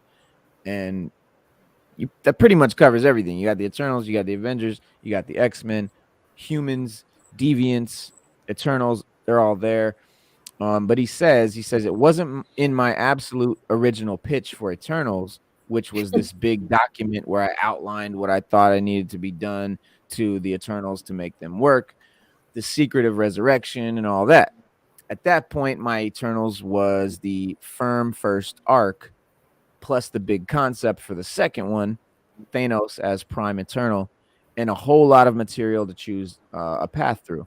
And that's how I tend to write for Marvel now. It's not like doing a creator-owned comic book. There's so many moving elements. You plan to be flexible rather than rigid. I write a palette, not a schematic. However, the story, which became Judgment Day, was in my original Immortal X-Men pitch. I had 4 big stories my first year on the book, 4 3-issue arcs, and it was an X-Men Eternal War, but a lot quieter. And the idea of two peoples being at war and the world appearing entirely normal from the outside, you can see some of it in the psychic warfare sections of Judgment Day. However, it also took material from another of my planned arcs, which was about humanity's response when the mutant resurrection became known. Because, and this was also a lot quieter. The mode I was looking for was basically Magneto and the diplomats in House of X #1, mutant/human politics at every scale with intersectional focus. And knowing I was writing Immortal fed back into Eternals, Druig as Prime Eternal and the mutant deviant connection at the conclusion of 12 only arrived as I knew I'd be on Immortal, so I'd be able to play with it properly. Both arcs ended in broadly putting the same things on the table, a mutant/Eternals piece, with the Eternals deciding that mutants were just humans, so not really their problem, and some manner of targeted foreign aid sharing of resurrection. The specifics were totally different, though. He said, when I was asked if I had an idea for an event, I looked at the pieces and I realized that they could be reassembled into something that was significantly more overt, especially if I brought a lot of other elements. For example, I put Uranus on the mantelpiece, but I didn't know at the time of writing that that I'd be taking him off so quickly. To give an idea about the whole right material, use it whenever, there's nearly 2 whole arcs in that Immortal pitch, which I lost and are likely never to use. RIP the Sentinels of Krakoa and the AI Confederacy. I had other fish to fry. And then they said 2 topics worth digging into in a future interview. Next, X-fan Lee James really loved the whole event and wanted to know how difficult it is to write multiple titles simultaneously, keeping track of all the characters while making the main line accessible to the readers who haven't read the tie-ins. Is it more or less difficult when there are tie-ins written by other writers and also continue that also continue a separate arc, like with Wolverine? And this is interesting shit if you're into comics, guys. So just bear with me. You'd be right that it is tricky because it really is at least 3 different jobs. In terms of keeping everything lined up with other books and writers, there are just a couple of core areas, basically the ones I worked with closely and the ones I just created space and setting for them to explore. For the latter, as part of my synopsis, I had notes of where people could do stories. And in the first arc, the attacks on Araco and Krakoa are big spaces. For the second arc, there's the individual judgments, where I basically gave a document explaining how the judgments worked and what sort of stories you can do with them. And he gave that to the writers. So it's dope, man. I love hearing like how they put all these big events and stuff with all these tie-ins together because it's so complex. And he said the second one was especially me wanting to just give writers a cool writing prompt that could be used to serve their own books and forward their own plots if they wanted, or also just create or just a great chance to do a definitive why this hero is cool sort of story. And these were mainly ones the editors keep track of, though I was checked in on various things by editors and writers. For the former, when things are tight, it involves talking closely. Obviously, I left big spaces for Al Ewing and Cy Spurrier to fill with the Araco books to be as flexible as possible. And then there was just talking about what they needed, which often led to me tweaking the main series to align with what they wanted. And that's also true with the Krakoan attacks. I talked to Jerry Duggan explaining about the sort of defenses the Eternals would have, and we wanted to basically blow up the armory. I worked in a reason that would have an effect on the actual hex. It cuts off their supply of weapons, which was my inspiration for the whole Sin Exodus team up. It's fluid. I tried to create stuff to inspire other writers and was inspired in turn. And then they just go on, and there's just a bunch of more questions about like how you wrote it and all that stuff. But and I've read it all because this is very interesting. This is a very good series, like one of the coolest Marvel events that they've done in a while, and I've really loved it. But it's deep. Trust me, it's deep. So if you're looking for something that you want to get into and really like immersive, like get into this whole epic story and event, this is where you need to go because this stuff is going to tie into the MCU and all of that eventually because you're mixing Eternals and Avengers and X-Men, and we've already had Eternals and Avengers movies, so this is where you're going to get a lot of stuff for the X-Men movies. And speaking of X-Men, check this shit. Number 16. That's Forge right there. And it says X-Men has been a unique series in X line so far. It's the flagship title, and yet it doesn't ever quite come with the epic scale or masterful character work as the other books like X-Men Red, Immortal X-Men, and New Mutants do. Instead, X-Men has been comfortably sitting in its place in the middle of the scale, having interesting beats and moments, while never really filling them out to make them as compelling as the other books do with their plots. The Children of the Vault plot was one of the highlights of Hickman's run, giving Krakoa a terrifying threat and telling a compelling story for Laura Everett and Darwin in the process. For the most part, the implications of the Vault haven't been explored on panel, save for a few instances of Everett talking about it in X-Men previously. Last issue of the run, however, Duggan changed that and decided to bring the Vault back to the forefront. Forge inside the Vault is good stuff, propelling a really interesting plot forward while highlighting some of Forge's greater strengths as a character. And in the past, there were a few times Forge really annoyed me. The proposal thing with Aurora was, was stupid. But so far this run, Duggan's done a good job of actually making Forge a more likable character. He's cocky, but he's in a charming way, and the reader knows, such faith in his intelligence is well earned. He can fucking make anything work. And like the last issue, Forge's segments here are the best part of the book, and he's got the responsibility to steer the plot, in whatever direction it goes, since he's still in the vault by the end. Hold on, there's some more pictures here. You got Sinister, Mr. Sinister, and all of that shit. But the rest of the book has its ups and downs, as X-Men right now tends to do. It's either, they're either running the world, or they're about to be wiped out of existence. But on the plus side, the writer seems to be doing a much better job at balancing his cast of characters this time around. Because for the last round of X-Men titles, most fans noticed that the panel time was not evenly distributed between the members in the least. Most of the time it was Scott, or Jean. It was the Scott and Jean show, which hurt the book in the end, because those characters are both A-listers who are almost always guaranteed content, and you couldn't say the same about the others on the team, like Sunfire. So by the end of the run, it felt a little bit like a missed opportunity. But this time, the writer seems to have ditched the focus on one character per issue, shtick for this book, which changes its roster every 12 issues.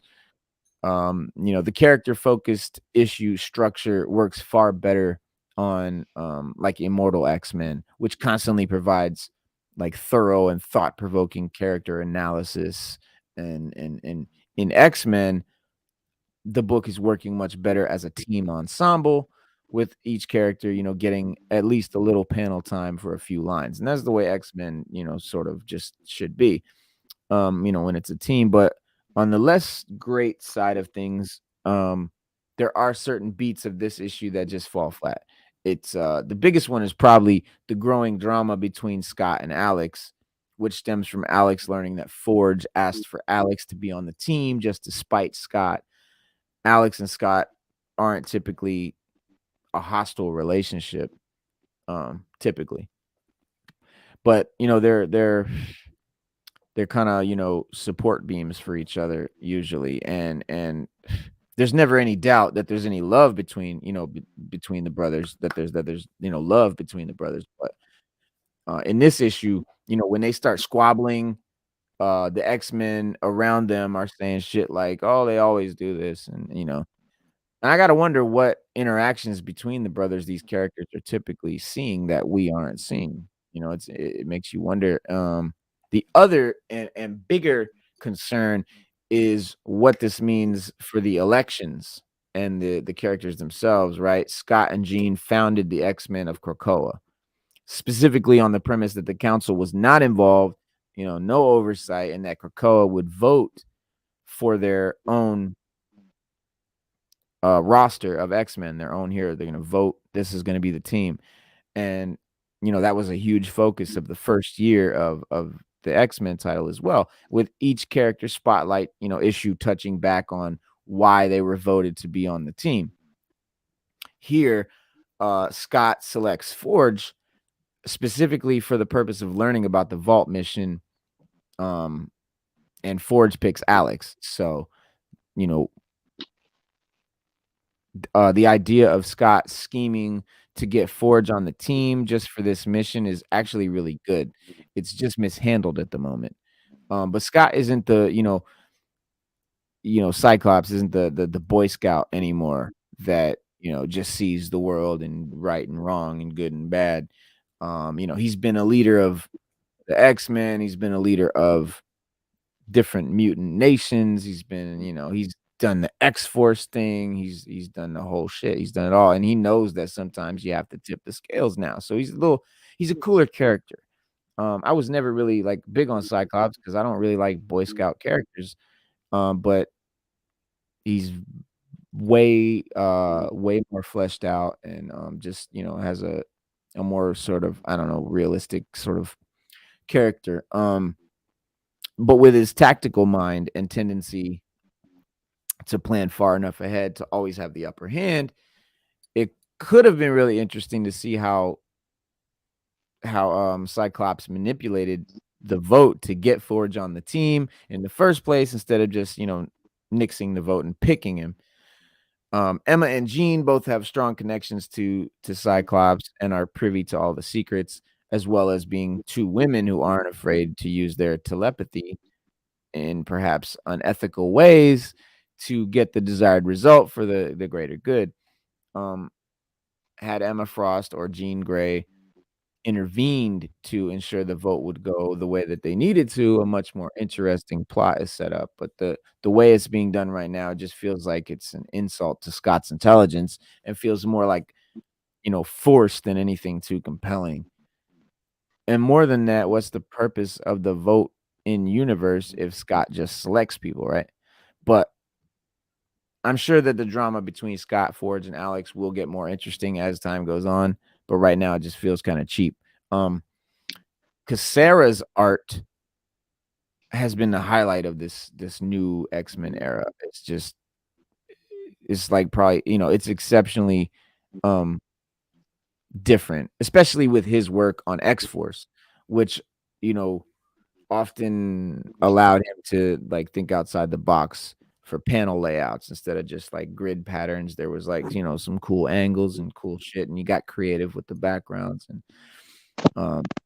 but his work on X-Men is great from a technical standpoint. All the characters look fantastic, and it's hardly, it's a very good looking book. X-Force delving into the horror elements really allowed him to really like get dope with it. Gave him the opportunity to flesh his skills out more freely, and X-Men seems much more limited and constricting, making the art feel more stilted than his usual work. But there's not much opportunity for him to really show what he can do and treat readers, to the visual, uh what's the word? Gifts that we usually get from his art. The one thing I will say, however, is that Alex Summers looks well. He looks pretty funny. But the egg beater head costume, what's his Havoc is his code name. I don't know if you guys have seen it, but it looks like an egg mixer, and it's actually tricky for a lot of artists to either make it look really goofy or kind of okay, but it's hard to make it look cool. The design period. This book definitely leans towards the ridiculous side, and he looks kind of silly, but the exploration of the vault has ultimately been much less exciting than Jonathan Hickman's. But he's the GOAT, so you can't really compare. But the plot being rolled out is still ultimately quite interesting. Nothing illustrates this better than the panel of the last book, which raises so many questions that I, for one, can't wait to see how they're answered. But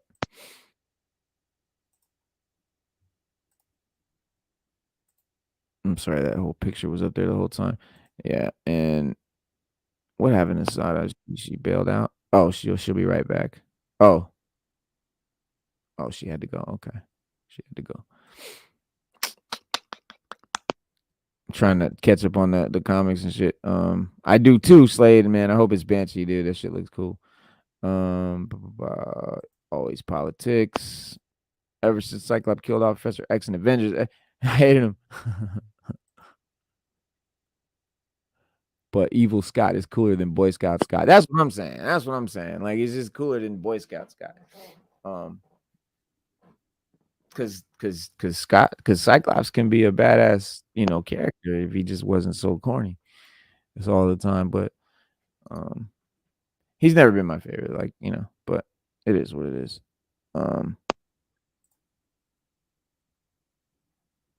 I got I had a few other books I was previewing. We had the Judgment Day is coming out. It's got some cool shit. This new X-Men Green, X-Men Unlimited, X-Men Green is interesting. It's number 2. And I don't mean that it's shit. I mean it's actually issue number 2. Going Green, Nature Girl, Curse, Sauron, a dog. With the planet hanging in the balance, these few take up arms to ask, how far is too far to save us? Can Logan answer the question before it's too late? The conclusion of the hit story from Marvel Unlimited in print for the first time with exclusive bonus content. 52 pages long. And but it's already out. You guys can scoop it up. And here's some in the book shots. Wolverine just looking badass over there. And when did that? Yeah, that's already out. So you guys can peep that. And last but not least, this is some cool art here too. Let me see if I can.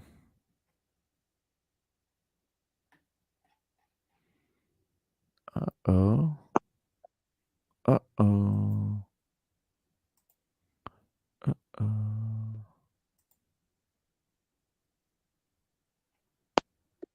Oh shit. Well, who's the other person? That's Cyclops, Captain. Who else? That's Cyclops and Captain America. It's the Eternals. It's Cyclops, Captain America, and the Eternals. It's that thing, and this is where they mix up. So there's Professor X, and he says, "We have so few eggs. Cyclops must return. Not this here heresy. This is against all the rules of Krakoa. No, it's against our custom." And so basically, they only reincarnate or bring back to life other mutants. Like Krakoa has these 5 mutants they call the 5, and each one of them has a power that by themselves is really kind of useless. But when you put them together, when they use their powers together, they can actually bring a dead mutant back to life, or any dead person back to life, reborn them. But they would just have no memory or no consciousness. They wouldn't even know who they were unless Cerebro had their consciousness downloaded. And so Cerebro, yeah, so they and it gets like it gets backed up every day or something like that. So at the most they'll just lose like that last day before they died sometimes. But point is, what I'm getting at, they never did anybody but mutants until now. And so they've got Captain America showing him here busting out of one of the eggs with his shield in his arm somehow. I don't know how he had his shield with him, but basically these 5 mutants, one of the mutants can create these giant eggs, and they with the other mutants' powers, they put the mutant and it sort of hatches. They hatch out of these giant eggs, and they come out butt naked, covered in yolk. But this guy comes out butt naked with his shield in his hand. So I don't know how they pulled that off. I can't wait to see. But that shit, that'll be out soon. I hope so, because I really want to read something like that. Oh yeah, for sure. Where is my? Oh, all right. So wait a minute. Okay. The second part of our show is the KD3.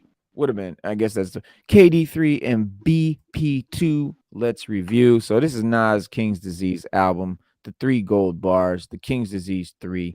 This album was dope. It is dope. It is fire. And fans, love to debate which producer works best with Nas, and because he's collaborated with some of the greats. He's got an illustrious 25 career with 15 solo albums, and depending on the era which you discovered Nas, you could either argue, that either Large Professor, LES, Trackmasters, Salam Remy, No ID, DJ Premier, Dr. Dre,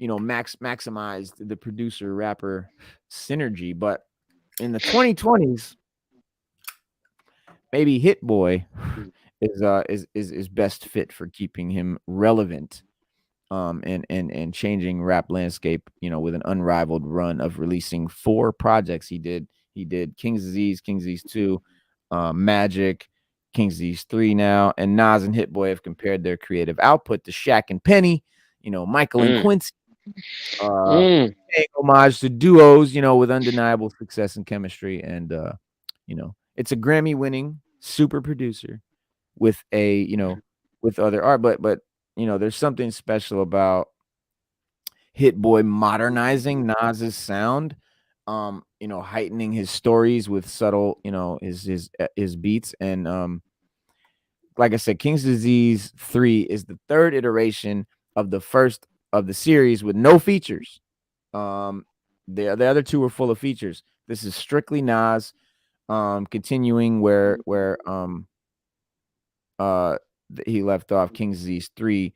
It really shows that Nas has more to say about career longevity, legal hustling, the Queensboro that he's from and that I'm from, and the wealth that he's accumulated as a rap mogul.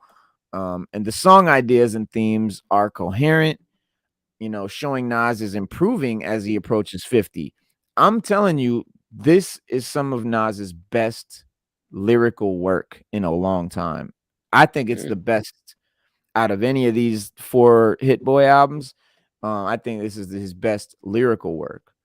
As far as judging it, I haven't really compared it, as a whole or anything like that, music and everything. But his lyrical content on this one is some of his best work. And early responses have drawn collective smirks over his fabled rivalry with Jay-Z. No beef, or he says no beef or rivals. They play an ether on title. Brothers can't do anything when they decide to. In a Range Rover, dissecting bars from Takeover. Sometimes I text Hova like, "Nah, this shit ain't over," laughing. And he raps on Thun over a sample of Boogie Down Productions' "The Bridge Is Over," and just kills it, bro. Other shout outs on the album include the late Draco the Ruler. He said, just like Drakeo the Ruler, we know the truth. Kendrick Lamar. He said, since Kendrick entered the atmosphere, 09, I was there. And Young Thug, he said, the crosswalk lady walking with the kids to school, there's a place in heaven for her, as in you. And if you don't believe in that, then slat, SLATT. Compared to other legacy rappers, from the 90s and shit, Nas is aware of their influence, and what they're doing for hip hop, acknowledging the younger generation like he's done with his features on the previous King Disease installments with Hit Boy, and showing that he's giving them an equal platform and their due respect, which is what pisses me off about what 21 Savage said, which I'm going to get into in a minute. And he already got wrecked for it, but I'm going to wreck him too. If King's Disease 1 is well-rounded Nas, King's Disease 2 is Nas at his most motivated and high-spirited. Magic is Nas channeling his 90s output. Then King's Disease 3 is his most personal project of his, recent return.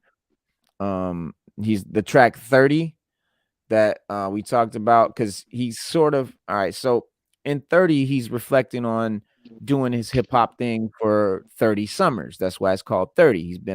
He's been dropping bombs for 30 summers, and he's speaking on his longevity and even teasing that the DJ Premier album might still happen.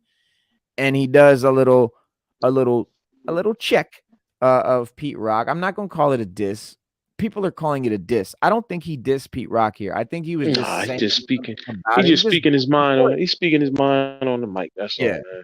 And he do yeah, that. All New York rappers do that.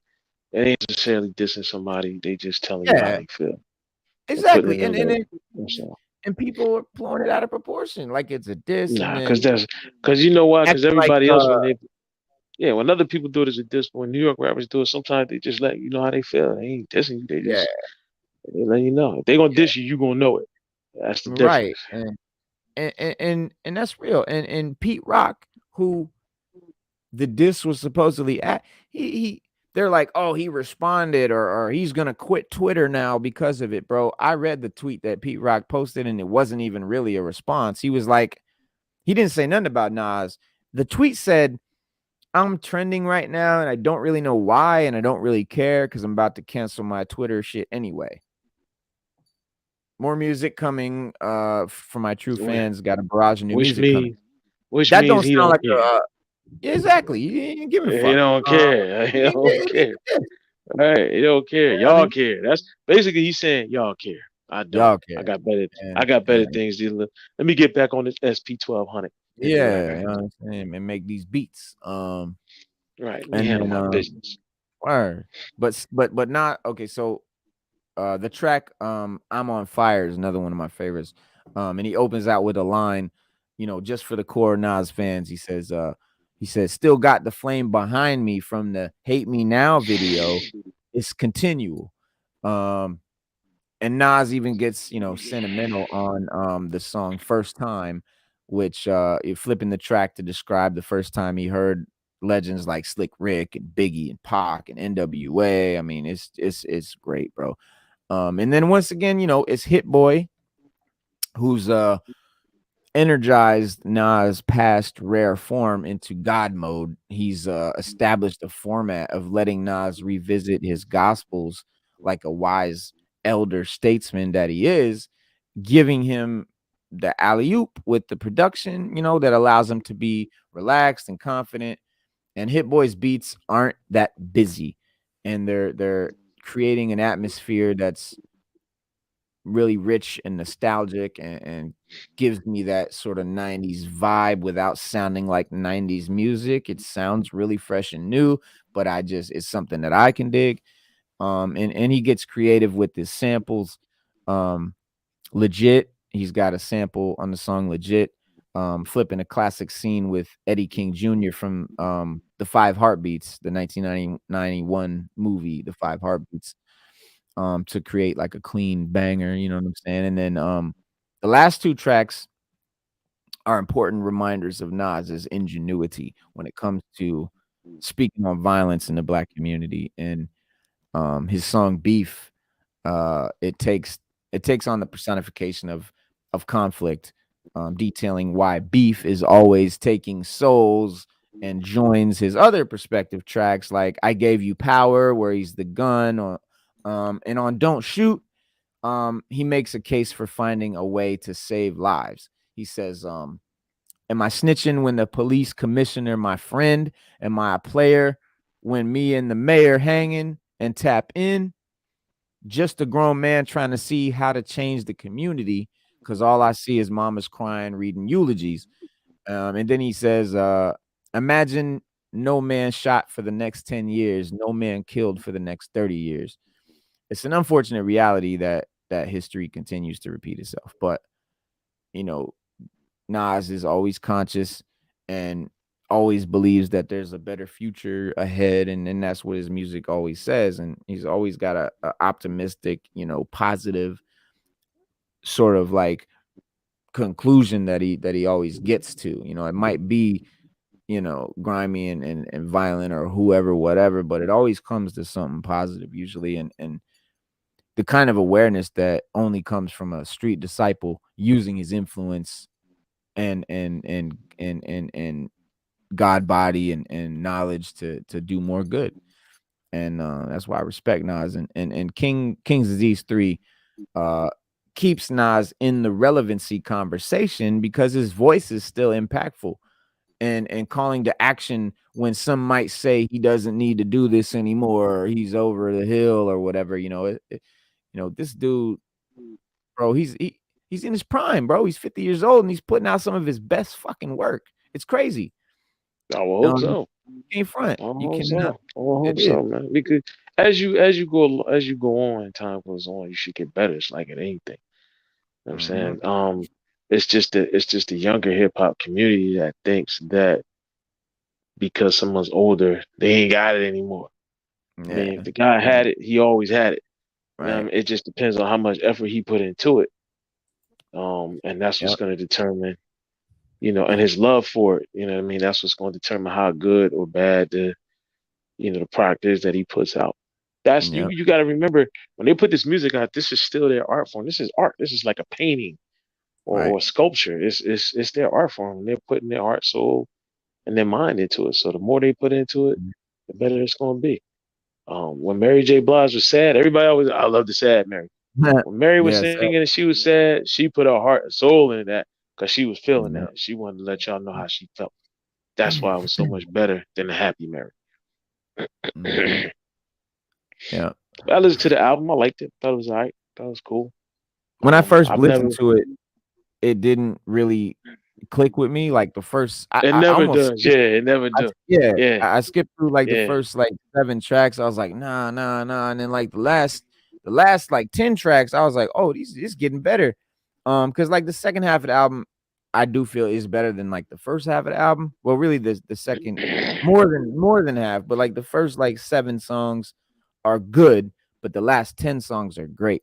But when you listen to the album the third time and the fourth time, then you can start to really be like, okay, and then you can catch it and get into it. But first time you hear an album, you got to listen to it a few times. These guys that listen to an album and then write a review, you're full of shit, bro. You're full of shit. There's no fucking way. You can't. All right. Nah, shit, not bro. A Nas album. Nas albums, sometimes, like he said, it just ain't for you at that time. And I've done that. I've listened to his albums and be like, oh, it's all right. But then I go back and listen to him like, yeah, that joint's really dope, man. Like, that's just how, like, for me, that's how it is with Nas. The first maybe 2-3 listen tos, I can listen to it and I'll be like, all right, this is, but then I'll go back and I got to put on some headphones with Nas. I really do. I got to put on my headphones. I got to be somewhere where I could just focus and listen. Yeah. If I do that, then I could come back and tell you, like, yo, that joint's dope. But I can't just do it listening to it out 2 speakers. You know what I mean? I can listen to it, but I can't. I can hear it, but I ain't listening. And that's the difference. If you want me to listen to it, I need some headphones. But if you want me to just hear it, I can hear it. Yeah. But it's oh, this is what I want to say. 21 Savage, who I've never liked. I've never liked his dude, I think he's the worst rapper in the world, bro. He's like he just talk, he did it's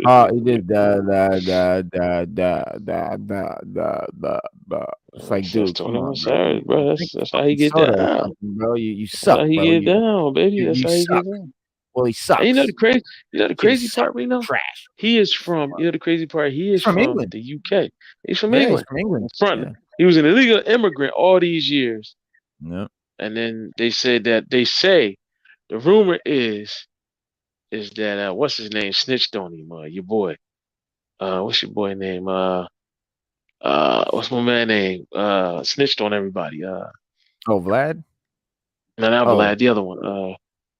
With the different color hair and all that. Fucking I don't know who you're talking. I know you're talking about. Yeah, they said Trashy 6ix9ine. Yeah. Yeah, Tekashi. Yeah, they said that Tekashi snitched on him.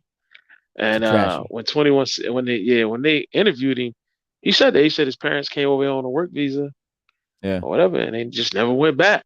They just never went back. And just never citizenized them either. And they never got citizenized, but they never went back. So, 21, Tekashi snitched him out, but he was from Atlanta all that time. Now when you listen to him talk, he got that British accent. But before that, he had that country Atlanta accent. He was fronting hard, man. Yeah. So, but the reason I brought 21 Savage up is because he called himself saying there was a debate, right, that was going on, and it was about longevity, and he questioned Nas's relevancy as a whole, and in addition to why fans still dissected hip hop music, and he was also accused of ageism, like hating on older MCs like DJ Academics does. But he virtually shot down every example. Like during the whole conversation, bro, 21 just shot down every example, every valid fact of why Nas is still relevant during the argument, including his 2020 Grammy Award win. And it doesn't think having Ride or Die fans who date back to his 1994 album counts for current day relevance. And the discussion tossed around several hip hop heavyweights like Jay-Z, Snoop Dogg, Scarface, Too Short, Fat Joe, as candidates for relevant or relevant but old rappers. And Cool G Rap, Big Daddy Kane, basically caught slander for a non-existent joint album. But 21 Savage is currently the Billboard 200 co-leader thanks to his Drake collaborative album. But he wouldn't be relevant if it wasn't for Drake right now. And he's catching a lot of heat for that shit. Like I didn't think he was gonna really catch as much heat because it's the way this generation is, but fans is like, nah, B. One fan said it's funny because Nas at 50 years old just released 4 better quality albums than 21's whole discography. But it's even funnier when 21 Savage is being relevant exclusively thanks to Drake in the last year. Another one said, I really think the age ain't got nothing to do with it. I just think it's talent, man. Nas got talent. Said, 21 Savage just don't. It's just what it is. And I don't care even when 21 Savage get 50, he still ain't gonna have no talent. That's the thing. So it's like you ain't gonna, age ain't got nothing to do. You talented, you talented. Exactly. You know what I'm saying? You're not gonna. That's the whole thing about ageism in hip hop, like old rap. The thing is, there's never really been a chance for rappers to be old because rap is so new. So the oldest rappers are just now hitting 50s and shit. It's like, but one of them said Clubhouse really showed how unintelligent, simple-minded, chatty 21 Savage is. Imagine a rap dude, any dude, calling Nas irrelevant. And then as for 21, he's coming off the release of his joint project with Drake, which topped the Billboard 200 this week after collecting north of 400,000 total album equivalent units in its first week sales. And Drake and 21's joint record reportedly produced one of the biggest streaming weeks ever, generating around 500 million. And it's Drake's second time this year topping the Billboard 200, following his 7th studio album, Honestly Nevermind, which arrived in June, which I don't think I've heard any of Drake's albums in the last 10 years, but I just don't have any interest. But meanwhile, 21 Savage has expressed regret over comments he made regarding the late Bankroll Fresh. When he said during a 2016 interview with Vlad TV, 21 expressed frustration that his friend No Plug, who was seen on camera engaging in a physical fight with Bankroll Fresh moments before he was shot and killed, was being portrayed as a hater responsible for the rapper's murder. And then in a recent little sit down with Academics punk ass for his off the record podcast, 21 said that he now regrets making those comments and that he shouldn't have spoken ill of the GOAT. And then whenever it always annoys me and like the baby. At the same time makes me laugh when these bum ass these corny ass like mumble rappers talk shit about actual MCs. It's just funny to me. It's like it's just funny, man. Like that's true, man. And sad. It's kind of sad. True, like I feel bad. I feel a little bit. You know what it is, Reno? Jay-Z said it best. This generation, they scared to fail. Like they scared. They have that. Yeah. They have that mentality of they have that everybody has to be included mentality, which is the thing. Like the thing we was talking about earlier. Like what I mean? It's everybody got to be included. Like Jay-Z said, I dropped the same week as Wu-Tang. I've dropped the same week as Nas. I've dropped the same week as Foxy. I dropped the same week as Deluxe. And we all ate. We all sold 500,000 copies. You know what I mean? Together. Like it wasn't like we out there to say, well, you know, I did 200,000. Like Jay was like, I might have did 200,000 the first week, and then I might have did another 300,000 the next week. But he said, but we all ate. The locks might have did the opposite, or they might have did the same. They might have outsold me the first week. I might have outsold them the second week. He said, but I never, never, never not dropped an album because somebody Yeah. else was coming out. I never downplayed nobody else for dropping an album. You know, I'd be like, yeah, go out and buy it. Their joint is dope. That's their joint. He said, I went and bought their albums. You know what I'm saying? And took them home and listened Yeah. to them. So he was like, it was. He said, now everybody's got to be included, or you don't succeed. And he said that's got to stop. And he said in rap, that's the worst thing that happened to rap was all these guys, 21 Savage, and then they dropped their joint, and then Nas dropped his joint, and it did well, and now he don't feel included. So now he like, well, damn, he dropped it. He just came out with Hit Boy and just dropped this joint. Nas is a solo artist. He don't need nobody else. He been standing Right. on his own for years, Right. years. You know what I mean? And it's just what it is. He ain't got to be included. You buy it, you buy it. You don't, you don't. But I tell you one thing, Nas has a cult following. 21 Savage don't. And that's the difference. It's always going to be the difference. Yeah, I mean, these guys won't, well, the reason, I'm gonna tell you why. The reason that 21 Savage said what he said about Nas is because they were in the middle of the conversation about longevity. And I know he was feeling the fact that Cass was basically insinuating that he wasn't going to have longevity, and a lot of these little corny, rappers of today are not going to have longevity. They're not going to last. No, nobody's going to be listening to Little Boat 20 years from now. And when they do, they're going to be like, damn, I used to, I thought that was hot. Like that's what you're going to say. You're going to be like, damn, I thought that was popping back then. And you're going to be laughing like, damn, like, wow, that's just what it's going to be. I mean, good music is good music. I don't care how old it is. It's just good music. Sometimes you gotta go to old to get something new. And if it's good music, it's timeless. It's classic. We could listen to Wu-Tang's first album. I don't care how old you are. You listen to that joint, you can be like, yo, that's dope. I don't care. KRS's first album, you'll be the same way. Illmatic. Public Enemy's second, first album. Chuck D was 30 years old when they dropped their first joint, man, or something like that. He was like 30. So you can't talk about age as being a non-exception for talent because like I said, PE was what 30 when they dropped their joint. Flav was 30, Chuck was 30, Griff was like in his pushing 30 if he wasn't 30, or he might have been pushing 40.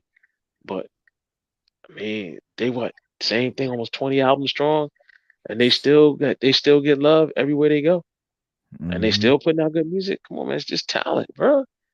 It's just talent, man. Ron Isley. Remember when he hooked up with R. Kelly? Put out all those songs, put out all those hits. You like, damn, these jokers still doing it. It's just talent, man. There's no substitute for talent. I don't give a damn what nobody tell you. Auto-tunes is not a substitute for talent. Age, you just should be getting better with time. You know what I mean? People love Charlie Wilson. Yeah, people love Charlie Wilson. Ask anybody who grew up listening to Charlie, they're gonna be like, man, he just get better with time. To them, that's the greatest that's the greatest singer they ever heard, bro. Michael Jackson got better with time. He was 50 when 50 when he died. And was putting out dope albums. Still, Michael's still putting out good music. All right. It don't take, I mean, it don't, age don't, you don't lose talent as you get older. Right. There's no substitute for talent. That's all I can tell you. You either got it or you don't. There's no in between. There's not. And more hip hop news, we got so if anybody's a fan of Tupac, you definitely heard of Dr. Mutulu Shakur. Yeah, he's coming home. Yeah, I heard about this. Yeah. Today, it says today, Dr. Mutulu Shakur, a 72-year-old grandfather, respected healer, and elder, was granted parole by the U.S. Parole Commission. Parole Commission has recognized that his release poses no risk, particularly in light of his medical condition. He'll be released shortly. Mutulu is one of thousands of incarcerated older people in the state federal custody who has been repeatedly denied parole for over a decade after completing his minimum sentence. Mutulu is deeply grateful for the broad expression and trust and support, and thanks everyone who has helped him over the years. We ask that we have space and time to give him space time to be with his family when he's released and continue receiving medical treatment. Welcoming home with great joy. So like I said, if you've been a Tupac fan in the 90s, you definitely know who Batulu is.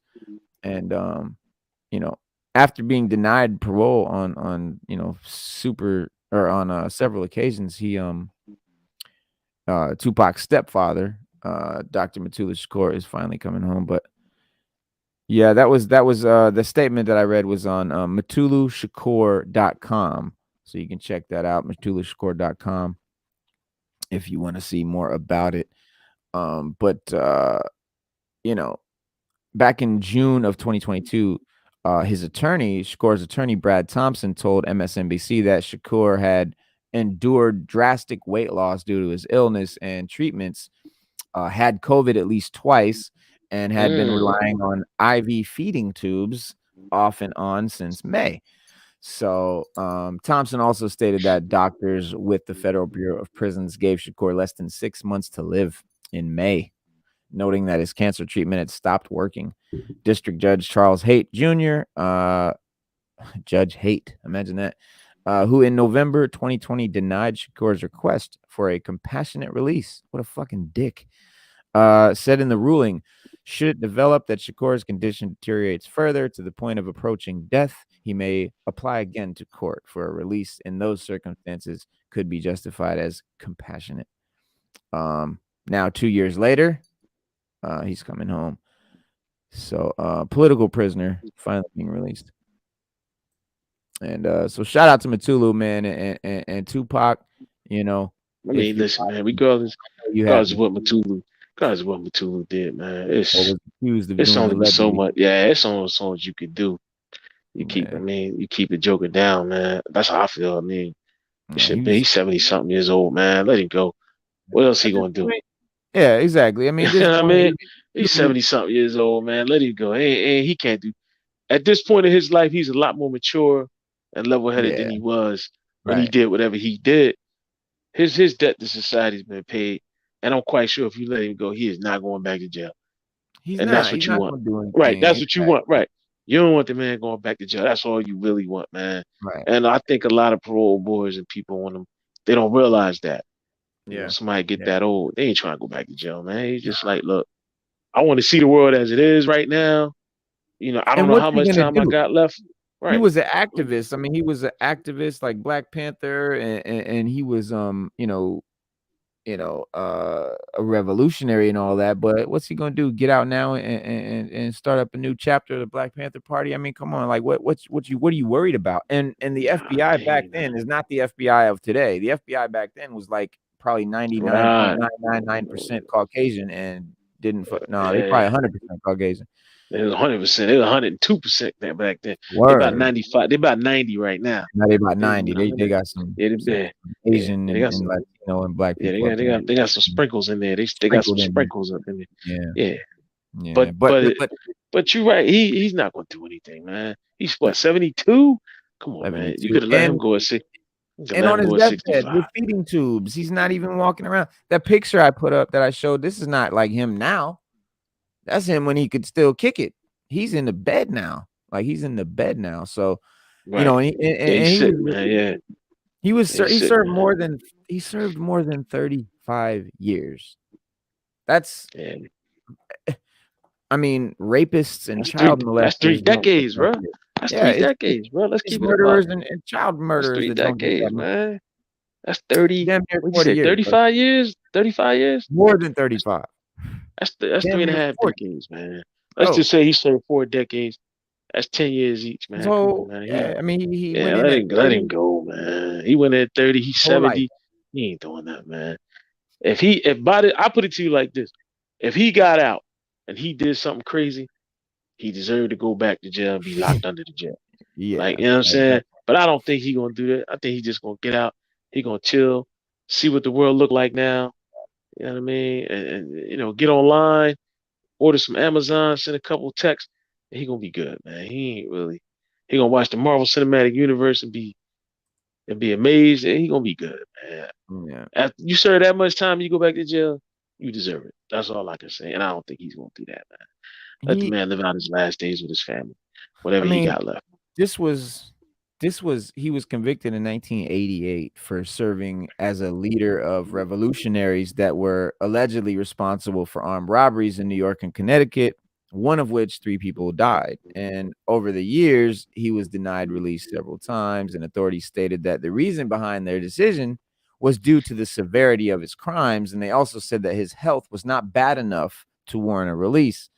And you know, when he announced his decision, he said, "We now find your medical condition renders you so infirm of mind and body that you're no longer physically capable of committing any federal or state or local crime." As if they thought he was going to go out and like They rob did. You know, they stores. did. Because I'm Did they gonna keep really? it a buck. Yeah, right now. Because think about You it. think Why would you 70-year-old say that man's if going to you? go rob a Why would fucking you say that? Why would you say that if you don't think that?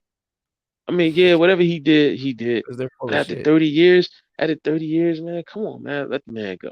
Let him go. If he, You know, you could put him on. He could be a lifetime parolee. Let's keep it a buck. yeah, You could tell the joker if you get a parking ticket, you coming back to jail. that's it.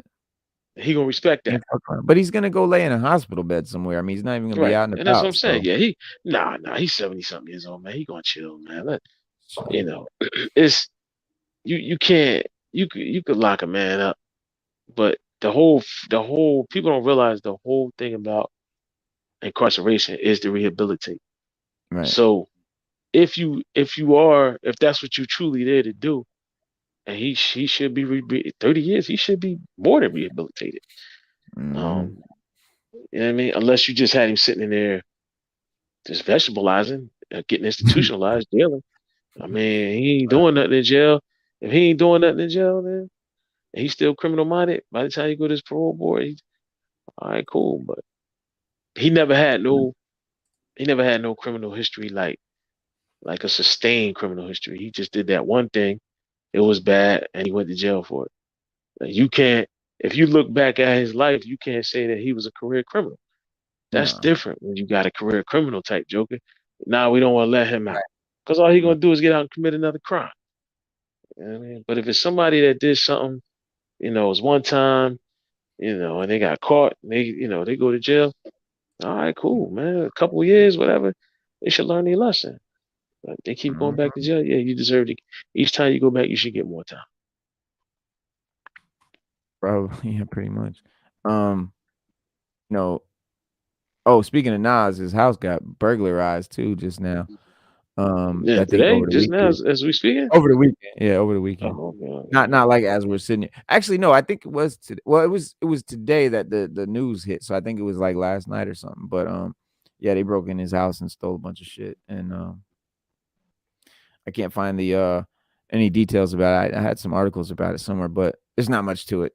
Other than someone broke in and stole some stuff. I don't think they caught the person or anything, but right. um oh and just one more thing. Shout out to Takeoff and Quavo and Amigos and Takeoff was recently, killed, as you know, and Quavo has penned a touching letter to his father, to his fallen partner in rhyme, Takeoff, in which he said the word nephew did not adequately describe his Migos brethren. The letter was posted to Quavo's Instagram on Saturday, and the profile had remained dormant since the post on October 31 was made, about him being shot. And the letter, which is broken up into 3 slides on Instagram, was posted over a collage of photos of both of them, at various points in their life. Kid, child, pictures, childhood pictures and all that stuff. And he says, he says, wait, don't miss that part. It says, "Dear Take, it's so hard to tell you I'ma miss you because you always with me and we did everything together. Since we were kids, you been by my side looking up at me. Them eyes waiting on me to make the move. Then you followed up right behind me. You always made sure I did it first so you could do it right with me. You never competed with me. We were always on the same team. Um, you hate You hated playing against me because I was always playing too hard or too rough. Then I can hear my mama say, "Son, not too rough," because I didn't like to lose. Remember, our first dream was to be tag team partners in WWE. We fell in love with the WWF wrestling. Man, we had every action figure.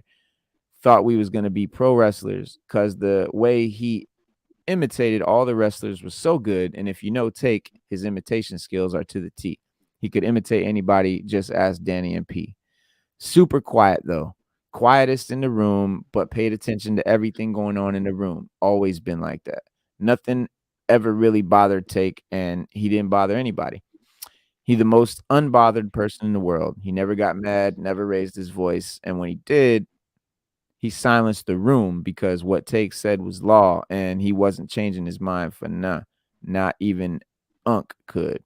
You just gotta let him cool off for about 30 minutes. But by far the funniest person in the room, once you got him going, he wouldn't stop. And last but not least, he took time with everything. We called it the takeoff time. Whenever he would be running late to the shows, he would always say, God will get us there on time. Some shows God did, some shows we were late. Point is, he trusted God though. And then he said, throughout his whole time, he had a real passion for music. It was his dream to become a rapper because I didn't know that I wanted to do that. I tried everything, all the sports.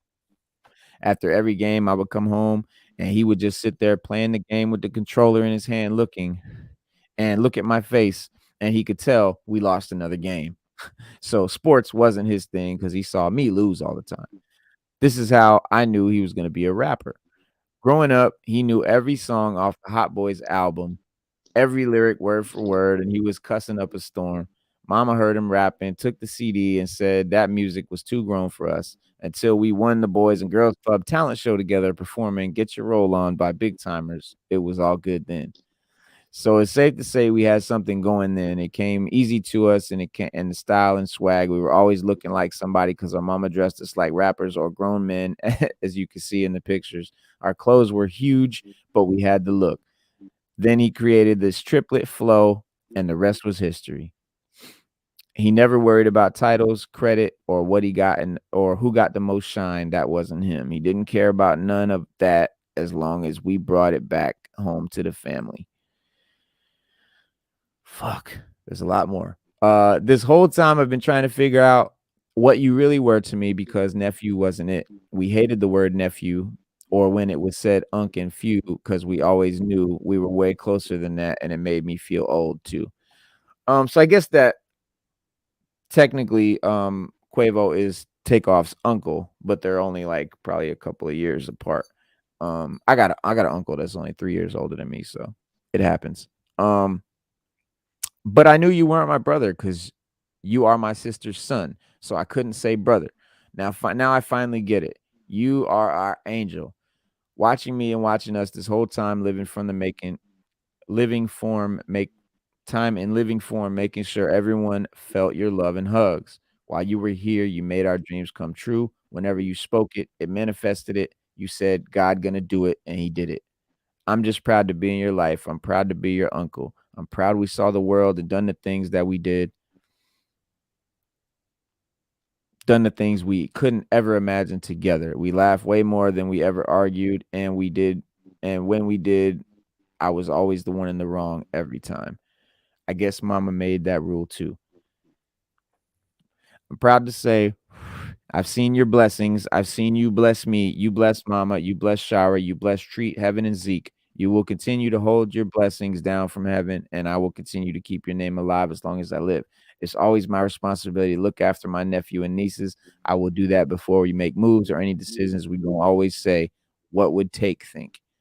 It's always been, ain't nothing gonna change. Me and you knew we was always gonna be with each other for life, and just like now, we gonna see each other again. I love you with all my heart. I will never leave you. I guess God just ain't need my help. So you can ask him for me what I gotta do to be with you again. In a place where there's no pain, no demons, no jealousy, no envy, no greed. Whatever we have to God to be, whatever we have to do God to be in that place of paradise, send us the tools now because we want to be with Take. Love you, nephew. And that's how he closed the letter. He seemed to tap more openly into his grief at the end there, and but it's pretty. And just ahead of the letter, Quavo posted the photos that made up the collage behind the letter, and the collection ranges from family photos of them as toddlers up to more recent, at the height of their success, and they were together in Houston, when Takeoff was shot, and they continued promoting their album Only Built for Infinity Links, which I love because I just love the name, because Only Built for Cuban Links, but which was released on October 7th. I haven't heard it yet, but earlier in the day, they dropped a song called Messy as the 5th video from the album. And the clip right now has gotten like 14 million views in 2 weeks, because he passed and everything. But prior to sharing his letter, Quavo spoke about the loss of his nephew publicly for the first time, and he addressed, all the mourners and all of that stuff. And Offset, who was believed to have been at odds with Quavo and Takeoff at the time of Takeoff's death, he also spoke at the funeral. But he's yet to issue a formal statement, about the loss, and he's married to Cardi B. But she actually shared a tribute of her own on the memorial service. I think she said, "This has truly been a nightmare, and the pain is incomparable. The emptiness your brothers are feeling is unbearable, and I pray that you give Offset, Quavo, and your friends and family the strength to keep going as they're trying to cope with this loss." She added, "I believe that angels send signs and beautiful dreams to loved ones to assure them that they're watching them and they're okay and happy. Send your mom some of those." And that's it. So it's crazy. That's deep. Sad. Yeah, it's deep. Sad Sad. too. Super sad. Yeah, super sad. Check these. Put that in a tribute song. Yep. Damn. You saying my mama pain voice? Jane. Yeah, that's funny. Mama Pain. No, that's my Florida Evans. Damn. That's what she said when James died. Remember when? Yeah, she did. Yeah, when he died. She's damn. Yeah, What's your bro. name? Martin used to say that when he played his mom. Damn. Yeah. Yeah. But yeah, guys. So I know, Stu, you got to work tonight or something, right? No, I'm off tonight, man. Oh, you off? Cool. So we kicking it. But I don't really have anything else for tonight's show though. But Wednesday we got a big Star Wars show. We got a lot of Star Wars shit to chop up, talk about. So that'll be dope. And DC Power Hour Saturday, we got some cool shit happening too. So y'all already know what it is, man. Every Monday, every Wednesday, and every Saturday at 6:30 p.m. Eastern Standard Time. You know where we'll be. And we'll see y'all then. And that's our show, guys. Peace. Peace.